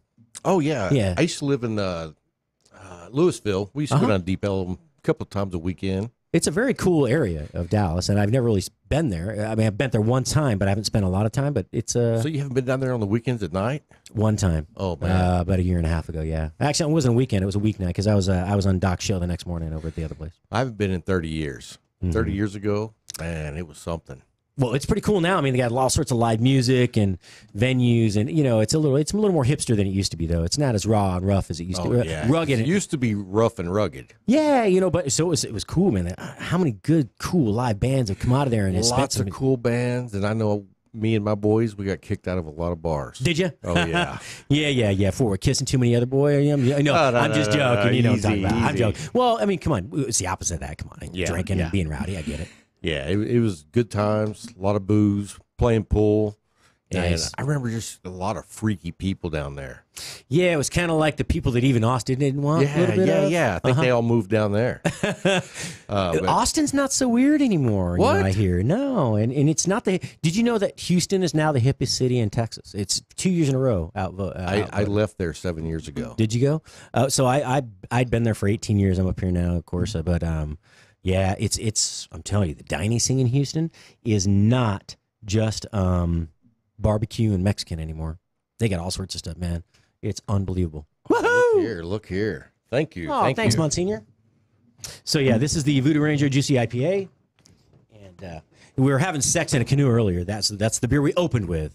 That's the beer we opened with, which is a 4%. It's not bad, huh? Oh, that's good. It's not too sweet. So those East Coast IPAs are kind of hazy. They call them hazy IPAs or cheers, juicy IPAs. Cheers. Prost. L'chaim. Shabbat shalom, brothers. To those listeners that may be kosher out there. We got it. We're all inclusive, man. We're all inclusive over here. So I got to know, do you smoke cigars? I used to smoke a lot more. I'm like a Robusto size was my go-to because I didn't have a long time to smoke them. Typically about an hour. That's why I'm late. Well, I get it. I understand. We got to have our habit, right? Yeah, I was out in the parking lot for 15 minutes finishing up. Nice. No. Nice. You had a long drive over. Yeah. It's about 2.5 hours, but I had 2 cigars on that trip, so it was worth it. Nice. So what'd you have on the way over? I had which ones did I have? I've had 4 today, so in the car. That's all? 4. 4. I might smoke 4 cigars in a week. I'm sorry. Well, no, it's okay. I'm a do show prep, sit on the patio, smoke a cigar while I drink a little whiskey and get ready for tomorrow. I do that too. Okay, good. Yeah, at the end of my day. Yeah, that's later. That's the other 4. But on the way up here, I had an Intemperance from Romacraft, which is one of my favorite brands. Romacraft is they're out of Austin, and they've created a cigar line that is just sweeping the nation. I mean, if you haven't smoked a Romacraft, you haven't been around cigars lately. And then I had a what was the other one? It was a man, I can't remember. We'll just say it was a McAuliffe. Hey, well, you know what? I smoked a McAuliffe last night. We love Al. He's a personality, man. He's such a cool guy. He was in studio when we first started. I actually get to go hang out with him this coming Friday. Really? So him and Steve going to be over there too? I don't know if Steve's going to be there. He just invited me up for lunch, so we're going to go have lunch. So I love the story of how they got started. Oh. The two guys that rolled broke down outside. Broke down, yeah. He went outside to help him and bought the factory eventually. Right. It was awesome. What a great story. What an interesting guy. And he's kind of a Texas icon. I mean, between the restaurants, and the fabrication, and he's got auto parts. He's got so much stuff going on. And he's such a classy guy because he's just like so reserved and so modest about all that stuff. Yeah. Except when and he's very modest about telling the story, even of how McAuliffe Cigars started. But they've been very, very, very nice to us, and we were hoping they were going to do a cigar podcast. But you know what? Thank you. First to market, baby. Hey, you know what? And what's funny is I actually recommended them to do a podcast. Well, they're so busy, right? And we didn't know if somebody in house would do it, but certainly Cigar Vixen. We had talked to her So were you at the Cigar and Spirits event they had here in Fort Worth?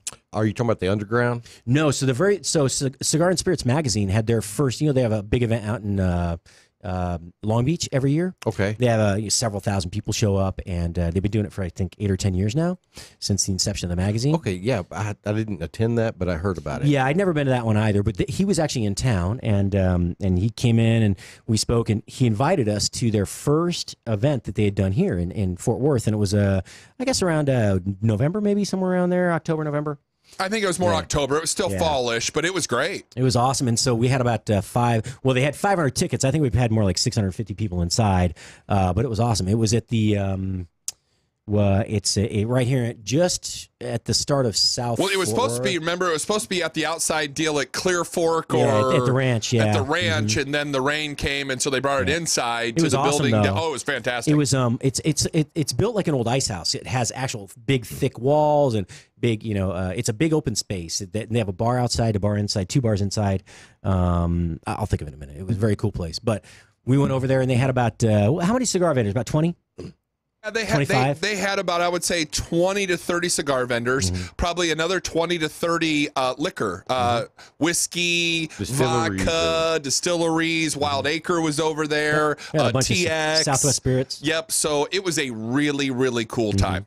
Yeah, we had people actually from all the way down from Vail, the guy with the bourbon, right? Yeah, What's, 10th Mountain. 10th Mountain, yep. Thank you. 10th Mountain, because that's the 10th Mountain Reserve, right? Wasn't that they were the skiers during World War II? Yep, 10th Mountain. So, really? Yeah, so Vail and Aspen kind of started as training grounds. Those were really training ground for World War I and World War II soldiers to learn how to ski, and that's how those towns were kind of established initially.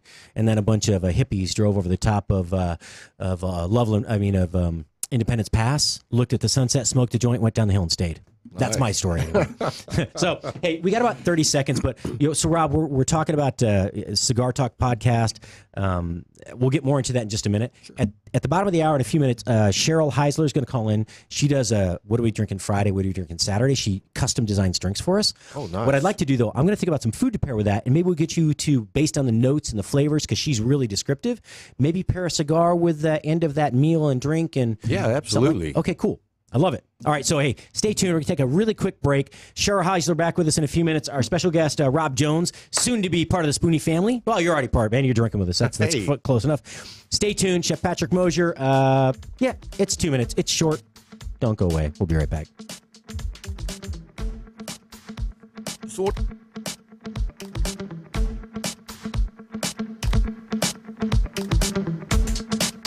Follow Chef Patrick Mosher on Twitter @Food Biz Pro. If you are trying to quit drinking or doing too many drugs, listen to me. You don't know me and we'll never meet.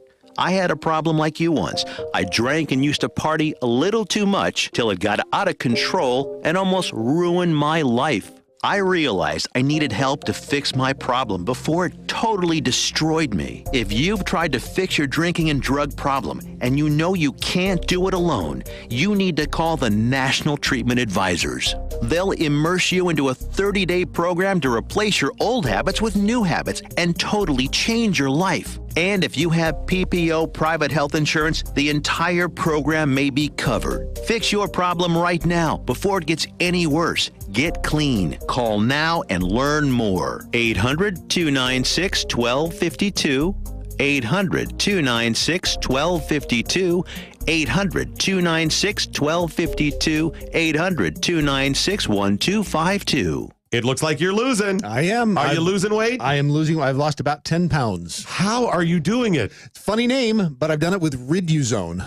RIDUzone.com, and the stuff works. It's, you get into all that, the molecule this and the found in that. All I can tell you is it makes you feel full, and it keeps your mind off of wanting to overeat. And also boosts your metabolism, so you're burning more. Yeah, Try it today. It's going to work for you like it's worked for Brad and countless other people. Riduzone.com. RIDUzone.com. Fast Track Student Loans can get your student loans out of default, stop any wage garnishments, stop collection calls, and stop seizure of your tax refund. Give yourself a break. Stop the stress and get your student loan payments down to as little as $25 a month, based on what you can afford to pay. 800-709-4395. 800-709-4395. 800-709-4395. 800-709-4395.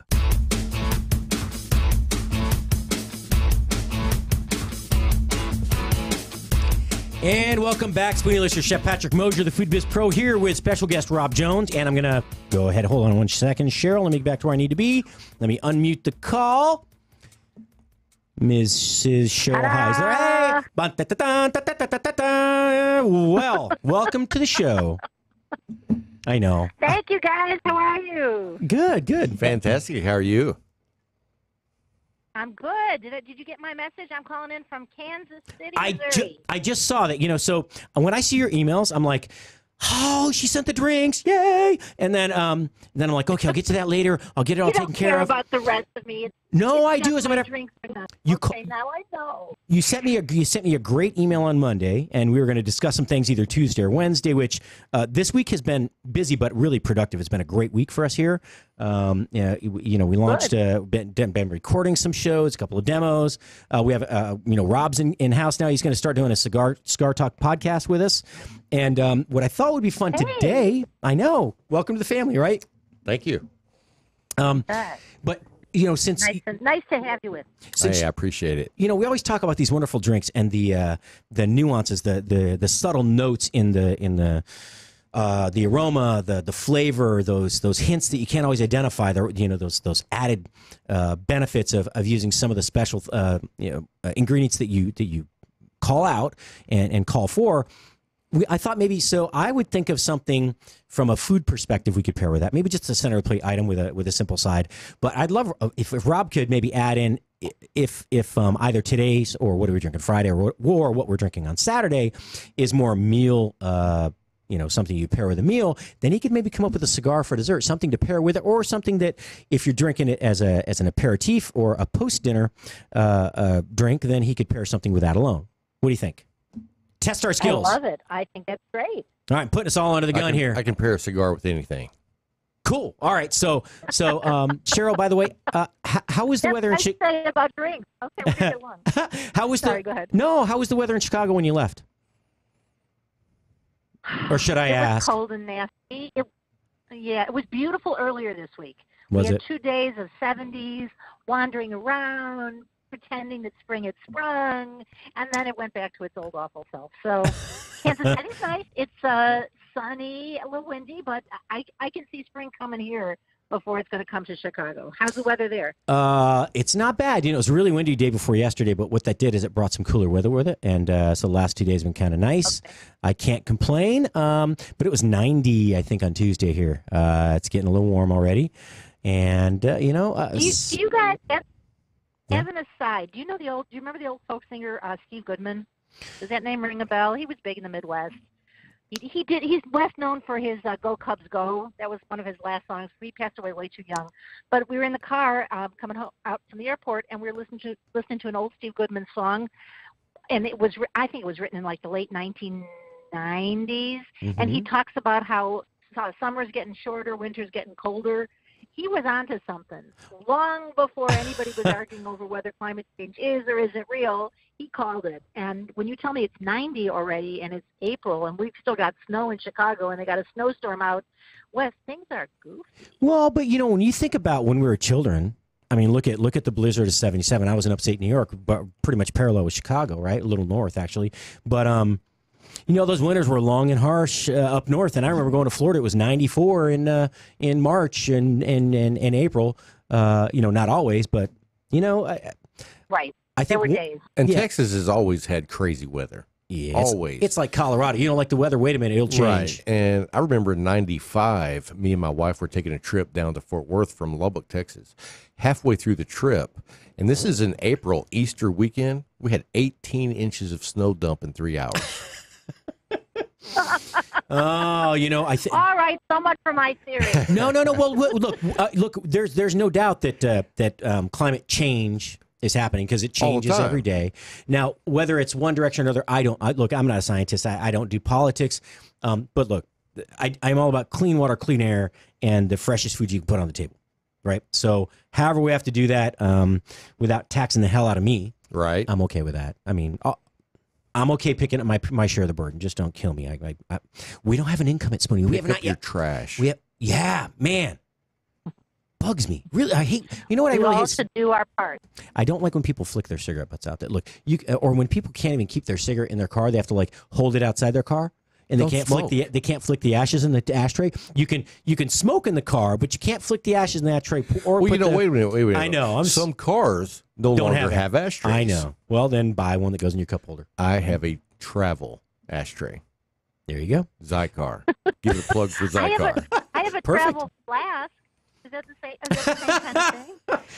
It may have the same benefits, calming, soothing, Yeah, I think you're onto something. We could combine the two. Well, I used to drive just fast everywhere I went. Now I'm smoking a cigar. I'm taking my time listening to Matt's show. Mm-hmm. I'm not in a hurry. Yeah, Cheryl, how do you feel about the drivers in Chicago? I think they're better than in some states, right? I mean, they're kind of fast when you're commuting in, but they're not aggressive like New York. They're usually, no, not like New York. And I think you worry more about people shooting off of the overpasses into the cars here than the drivers themselves being dangerous. Well, okay, yes, that's true. That's a sad but true fact. But I'm starting to. And we know how to drive in snow. That's the other thing. That's one thing you can't take away from Chicago drivers. They know how to handle and give it up for the people who do the plowing and the salting. They know what they're doing in Chicago. Oh, I'm telling you, yes, they do. They keep the roads open. So for me though, I like Rob.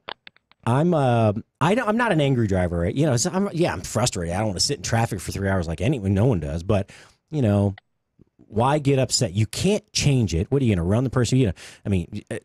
Why? All I'm doing is raising my blood pressure, making myself frustrated and unable to think about what I really need to be thinking about while I'm driving. And, so I make phone calls. I figure it's more time I don't have to take away from my desk time or my Netflix time. I like it. Mm-hmm. Yeah, use that time. Yeah, exactly. I don't love being in traffic. I'm just saying, man, lighten up, people. It's just traffic. Would you rather get there in a hurry, recklessly, and maybe not make it, or would you just want to get there later safely? Right. That's the option. So anyway, Cheryl. And no drinking and driving. As much as I joke about it, No, and I'm with you on that one. So yeah, again, if you imbibe, have one too many, or think you may have even had one too many, just call an Uber. Look, we didn't have that back in our day. Right. We all did a lot of stupid things. We have an option now that inexpensive options now. Oh, it's so much cheaper. Yeah, taxis were crazy. Yeah. But nowadays with Uber and Lyft and all the other alternatives, there's no reason to ever drive and jeopardize your other people's lives. No, 30 years ago we used to go to Deep Ellum, like we were talking about, and a cab ride was $30. Oh, I know. In Japan, like 4 miles was $40. It was crazy. Yeah, they wouldn't take me a lot of time after bars would close in Japan. Sherry, you'll appreciate this. So I'd go into town. We'd have it's called otsukiai, where you it means to accompany your guest, entertaining. Right. So basically, people you want to do business with, you have to drink with them till 2 a.m. till the bars close. But then. Tall Caucasian guy, doesn't matter how you're dressed, could be in a 3-piece suit or not, you walk up to a taxi at 2:30 in the morning and they close the door and drive away, turn the light on. Even though I speak perfect Japanese, but they look at you like you're speaking, I don't know, Malay or you're speaking, Queen's English. I don't know, you're speaking Canadian. Oh, no, that's English too. French, maybe you're speaking French, but they look at you like I know, can't ride in the taxi, sorry. And especially if you weren't dressed nicely, you're just like in casual clothes. No, it was a problem. I remember staying in a capsule hotel one time because I couldn't get a train back, and it's really cheap after midnight. It's like $40 instead of $110, and so I barely fit in the capsule. I mean, I'm barely 6 foot tall. I'm probably shorter now. I'm sure gravity's kicking in. But when I woke up in the morning, my shirt was not clean. I needed a pressed shirt, and so they have a vending machine for that. Yeah, it's like $25. You buy a shirt. Put it on. Might have even been less than that. So I buy the large. Okay, so the body was like a double XL, but wouldn't tuck into my pants. It was so short. And the sleeves came up like 4 inches above the wrist. Nice. But hey, it was clean. And, I kept my jacket buttoned all day. You look like Tom Cruise in Big. A little, yeah. It was funny. The opposite, actually. Right, yeah.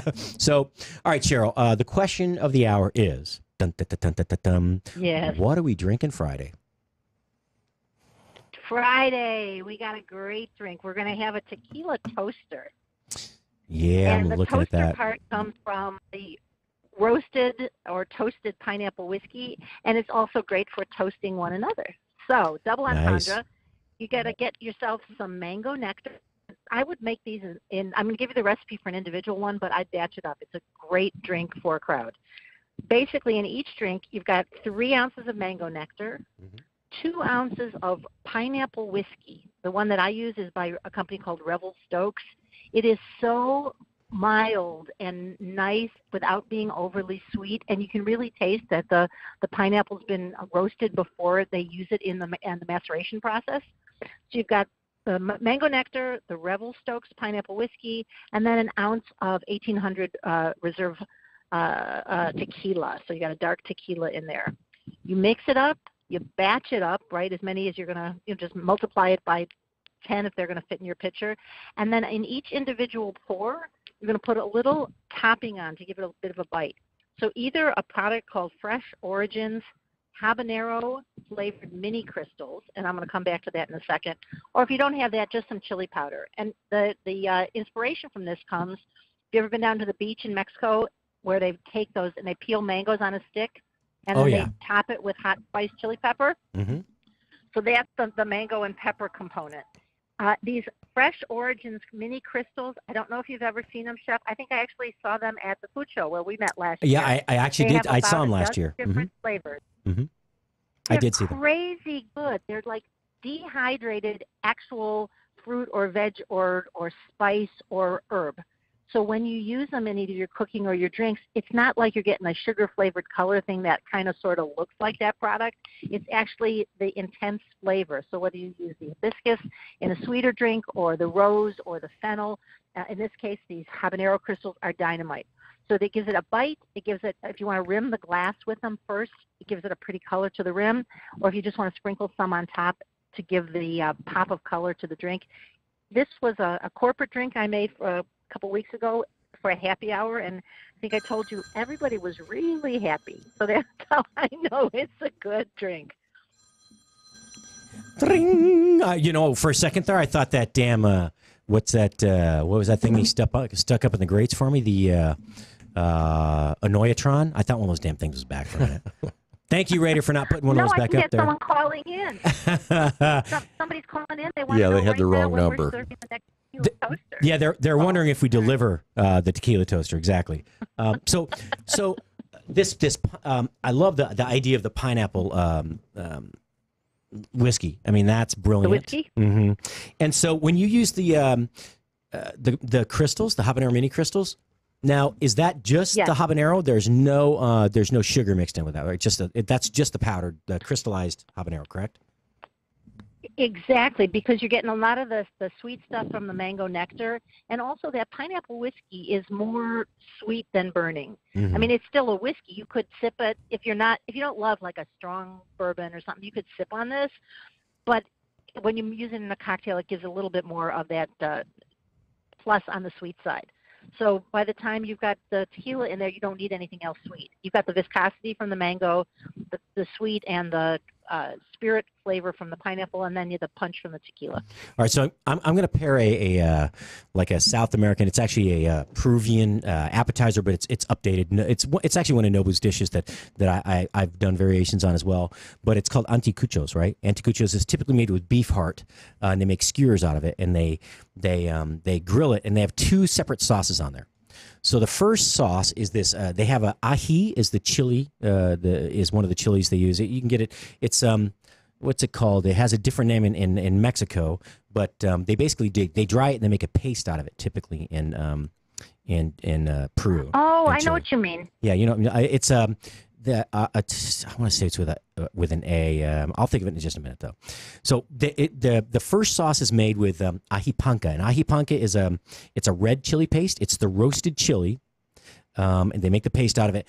It's not hot. It's got a tiny bit of heat, but nothing. I mean, a child could eat it and never really think about it. It's not like jalapeno hot. It's not serrano pepper hot. It's barely got any spice. It's more like it's not even chili powder hot. But it's very rich. It's this great, rich roasted chili flavor. Got a little bit of salt, just a little salt to it. So you take that, red wine vinegar, chopped up garlic, the whole leaf Mexican oregano, and break that up in there. And then grapeseed oil, a little bit of, what else do you put in there? I think that's pretty much salt and pepper, right? So you mix that up, and it's this very kind of thicker, red basting sauce, and so you grill. I would not use beef heart, of course. I would either use some sort of like fillet or tenderloin, or you could use chicken, which is really inexpensive and easy to use. But instead of using like chicken tenders, I would dice it up and put them on as individual bites. So now what you do is you dip. I actually take some of the sauce. I make a gallon at a time. Take some of the sauce and put it in a tall, narrow container, and I dip the skewer in there completely. And then after you grill and that first outer layer becomes charred, you dip it again. And then you do that three times while you're cooking, and then once before you plate it, you dip it back in there and you put it right on the plate. And you do 2 or 3 skewers per plate. And it's amazing. It's got this kind of charred. You get from the charring and that richness of the it's not super smoky. It's got a little bit of richness from the smokiness, but it's that roasted chili flavor, right? And it's not green chili. It's a red chili. So now you take that, and the finishing sauce is the same chili, but the yellow version, which is hot. Okay, and that's called ají amarillo, and it's the same paste. Perudo is the company that you can buy from. I think you can get. There's all sorts of companies. If you have a Fiesta Market like we have here in Texas, you can go there. I think that's the Levitz family. You can go in and you can go. You can buy. They have a little section of all these Latin countries.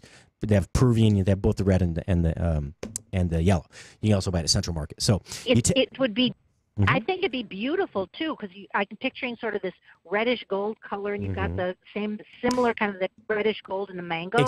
Exactly. So they're going to look nice together, and they're going to play the smoky and the hot will play off of the sweet and thickness of the mango nectar. Yeah. Here's what's even cooler, right? So you take that yellow paste. You mix in again a little red wine vinegar. I think there's a little soy that goes in that one. There's a couple of other the soy. You put there's the grapeseed oil, etc. So you mix that one, and this is a spicy one, not as salty as the first one. But what happens is when you put those, you dip the skewers after roasting the red sauce back in the red sauce, put them on the plate. It doesn't drip off, but it kind of starts to coat the plate a little bit. It's a thicker sauce. The yellow one's thinner, and it's spicy. Not super hot. It's like maybe jalapeno hot at the hottest, maybe in that range. But as you use a squirt bottle as a finishing, the way to finish it, you just squirt it over the top. Now that runs over the red, and you get this mix of the red and the yellow, and it becomes kind of pinkish orange in spots, but you have yellow here and red there, and you sprinkle some chopped chive over it, and it's one of my favorite dishes to make. You can do it with salmon or something, but I think that chicken is a very neutral, very easy thing to pair with this. Now you've got the sweetness there from the pineapple and the mango, and you've got a little bit of that kick from the tequila, and then you have a little bit of heat from the habanero crystals, and that's kind of paired with a different type of heat and a different flavor, and you have some acid also in this dish, and I think it's a good pairing. It's a nice, easy. That's actually I got to try this. I have a grill downstairs. I don't have much to cook with, but I do have a grill. I think I'm going to do this next week. I was going to say, Rob's over here. Oh, yeah. Yeah, and, to go with something like that. Go ahead. No, I was just going to say, I have one technical question for you. Mm-hmm. Can you go back, if you dipped the raw chicken in something and put it on the grill, you shouldn't be going back and dipping again in that same sauce, right? I thought that's not a great thing. No, so I use two containers. There's one to finish, and there's one to while you're cooking. And you don't have to dip it in there. You could actually baste it. The problem with basting is in a restaurant, what we do is you have one container that I keep losing a little bit of audio here. I just need a new cable here, or I need to stop touching it. But so we use several containers, right? And we use what are called ninth pans. Okay. They're like 2 inches wide, maybe 6 inches long, and 4 inches tall. And we fill that with the one that we're going to dip into. But next to it is the one that you're going to finish with. And then you have your squirt bottle, and then so as we empty that one pan that gets empty, the one that you dip in while grilling, that's always going to go first. That goes, it gets emptied, or goes into the dirty dish bus tub that you hide under the line so nobody can see you like tossing pans in there. And you pull out another one that's ready to go, and you just drop that in its place. So that's the key to that. But yes, thank you very much, because from a food safety standpoint, we don't want to make anybody sick. You got it. Well, and you could actually use if you cut the hole bigger. In a larger squirt bottle, you could use a squirt bottle to finish it as well, and then just put the other. Use a smaller opening squirt bottle to finish with the yellow sauce. That's just as easy. That would work too. Got it. Yep. So I was just doing an event the other day where we were so careful not to touch the ice and not to touch it. It's been on my mind, because when you cook or when you make a drink, I don't know so much when you're smoking, but you're always touching things. And everyone was saying, how are we going to make sure that we're going to be keeping the line moving, but keeping it sanitary? So one of the things that was on my mind. I see all the time is I see bartenders, and they'll take their glass and they'll dip it directly in the ice. Instead of using the scoop. No, because you start chipping the glass, or you break a glass in that ice, and you have to take all the ice out. And I actually mention it whenever I'm in a bar. I see it. I'll quietly tell one of the bartenders not necessarily the one that did it. You know, you don't want to cause a scene. But if I can't get someone and I see them all doing it, then I discreetly tell like an assistant manager, not the GM. You go up the chain, right? You start at the bottom, right? And then say, hey man, I've just been a chef for a long time. So I don't want to have to talk about you on the air, but you want to address this because I have been known to do that. But I'm holding that thread over your shoulder. I have been known to do that based on customer service and quality email. So I love you guys, but just not that location. All right. So we have this charred, rich, slightly spicy chicken dish. Yeah, and you don't want to go with a cigar that's going to overpower all those flavors. You know what I mean? A lot of people make the mistake of, if you have a very powerful flavor of your meal or your drink, they think they want to match it as far as powerfulness. But like on those flavors, I want to go with like a medium-bodied cigar. Something that's not going to be too strong. And for me, I think the perfect cigar for this would be the Casa Fernandez Miami. Okay.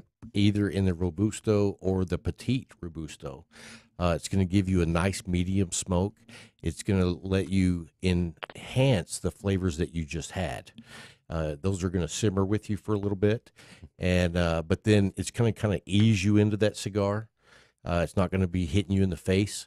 So as you smoke that cigar, you can still enjoy those flavors, especially with this drink. You're getting some of those roasted flavors. So you want to be able to have a cigar that you're going to be able to taste the actual tobacco profile, but you don't want to overpower the notes coming from this drink. So it's not too acidic, not too peppery. It's kind of a nice balanced middle of the road cigar as far as, okay. Right. And so that's a Nicaraguan blend.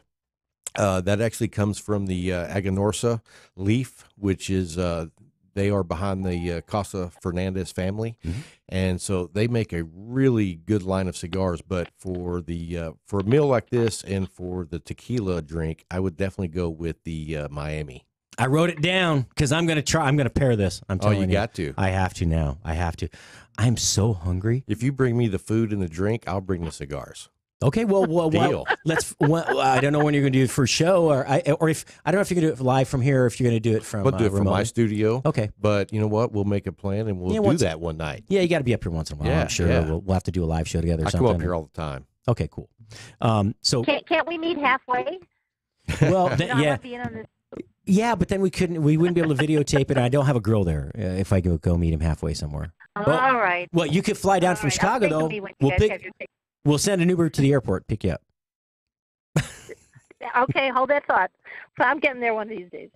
All right, so when do you have? I got another cigar question though, Rob. Do you recommend that everybody finish their meal first though, and that the flavors are still lingering in the mouth? I don't think you want people smoking. No. I don't recommend smoking your cigar while you eat. You need to finish your meal, and then probably within 2 or 3 minutes is you're fine to light up and enjoy the remnants of the flavor from the meal paired with the drink that you have. That's great timing. Awesome. Shifting it on into dessert. I love that idea. All right, hey, we got about 4 minutes left, Cheryl. What are we drinking Saturday? Okay, there was a last-minute substitution here. I see that. That one. I just walked out of a terrific little restaurant called 3rd Street Social in Lee's Summit, Missouri, and they poured me, this is on tap, a dogfish head brew called Dragons and Yum Yums. I'm not kidding. Dragons and Dogfish Head, I think, is out of Maryland, right? I think so. Yeah, Delaware. Very good. Yep. Delaware. It sounded weird. I made her give me a taste before I committed. It was fabulous. It's actually a fruit beer. It's like they call it a lip-smacking tart pale ale.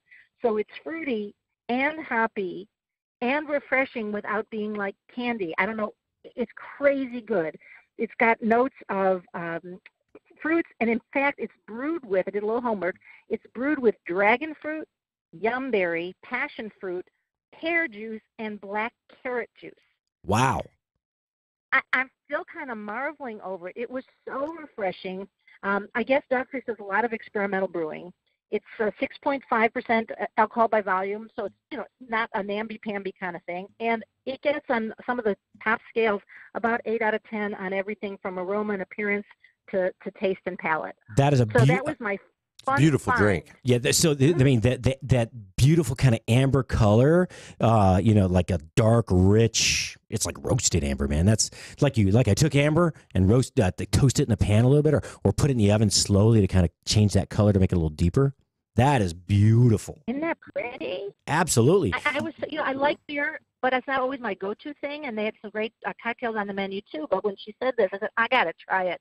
So that was a scratch and a new entry in the What Are We Drinking Saturday contestant column. It's okay. Terrific. I'll keep the other one just for me, or we can use it next week. There you go. We'll do next week. There's plenty to drink, plenty of time. Hey, Go on. so quick question. What do we drink with it? Now, so we got about 2 minutes left with this fruity, these fruitier, and this is, I know this isn't like overly fruity, right? But it definitely has fruit notes. I've talked to you about there's a place forward, and so there's a fruit forward, yes. There's a great place called Scrumpy's, and they make ciders. It's up in Fort Collins also. And Fort Collins, it's a small town. It's maybe 100,000 people. It's probably not even that many, 75 maybe, with the college there, which has like 10 or 17,000, something like that. Not a big city. It's a stopover on the way to Cheyenne, basically, and Cheyenne's smaller than they are. But Scrumpy's, they're brilliant, right? She has this machine. I can't believe I don't remember her name. She supported us so well with Z Catering and events up there with Elkent Connell and myself. We would go and do these events, and she would tell us about the process of making her ciders. They have like 16 ciders on tap at any given time. What they would do is they would go around. They have this machine that basically juices the fruit. And they would go around to these orchards or groves in Colorado and other surrounding states. And what they would do is if someone had a harvest that was either late or early, or they didn't have a buyer for, or say that they had a partial harvest, they were going to lose the fruit, they would go out there, they'd pay, 20% on the dollar, 20 cents on the dollar or less, and they'd get the fruit and they'd put it through this juicing machine. They'd take the juice and then they can freeze it and use it later. But they've done that for a couple of years, like 4, 5, 6 years now, and they've got this amazing line of they'll do like a pear and habanero cider, or they'll do and they'll make it but it's a dry one, right? It's not overly sweet, and they'll do like sour ciders, and they'll do or like half sour, so it's got a little fruit forward with that dry finish, that in a cider almost feels like tannins because it just ends. Right. But I'm telling you, that place, I wish I could get distribution down here. Hey, I'm going to have to bring some back. I'll send some to you, Cheryl. I'll get some for you as well, Rob. But I'd love to try it. all right. Hey, we're out of time, Cheryl. Great idea. Thank you very much. Again, can't thank you enough for helping out the show. Rob, welcome to the team. Thank you. Cheryl, have a great weekend. Be safe. Stay warm. You guys All right. too. Thank you, folks. Enjoy. We'll drink next week. Talk Thank to you. Then. All right, well, that's 10 hours this week. We wrapped up, folks. Yep, 5 days in a row, 2 hours a day. You had to listen to me. Thanks for hanging in there. Appreciate it. You have a great weekend. Remember, be good to yourselves. You are what you eat. Be safe. Have a good weekend. Nice, man.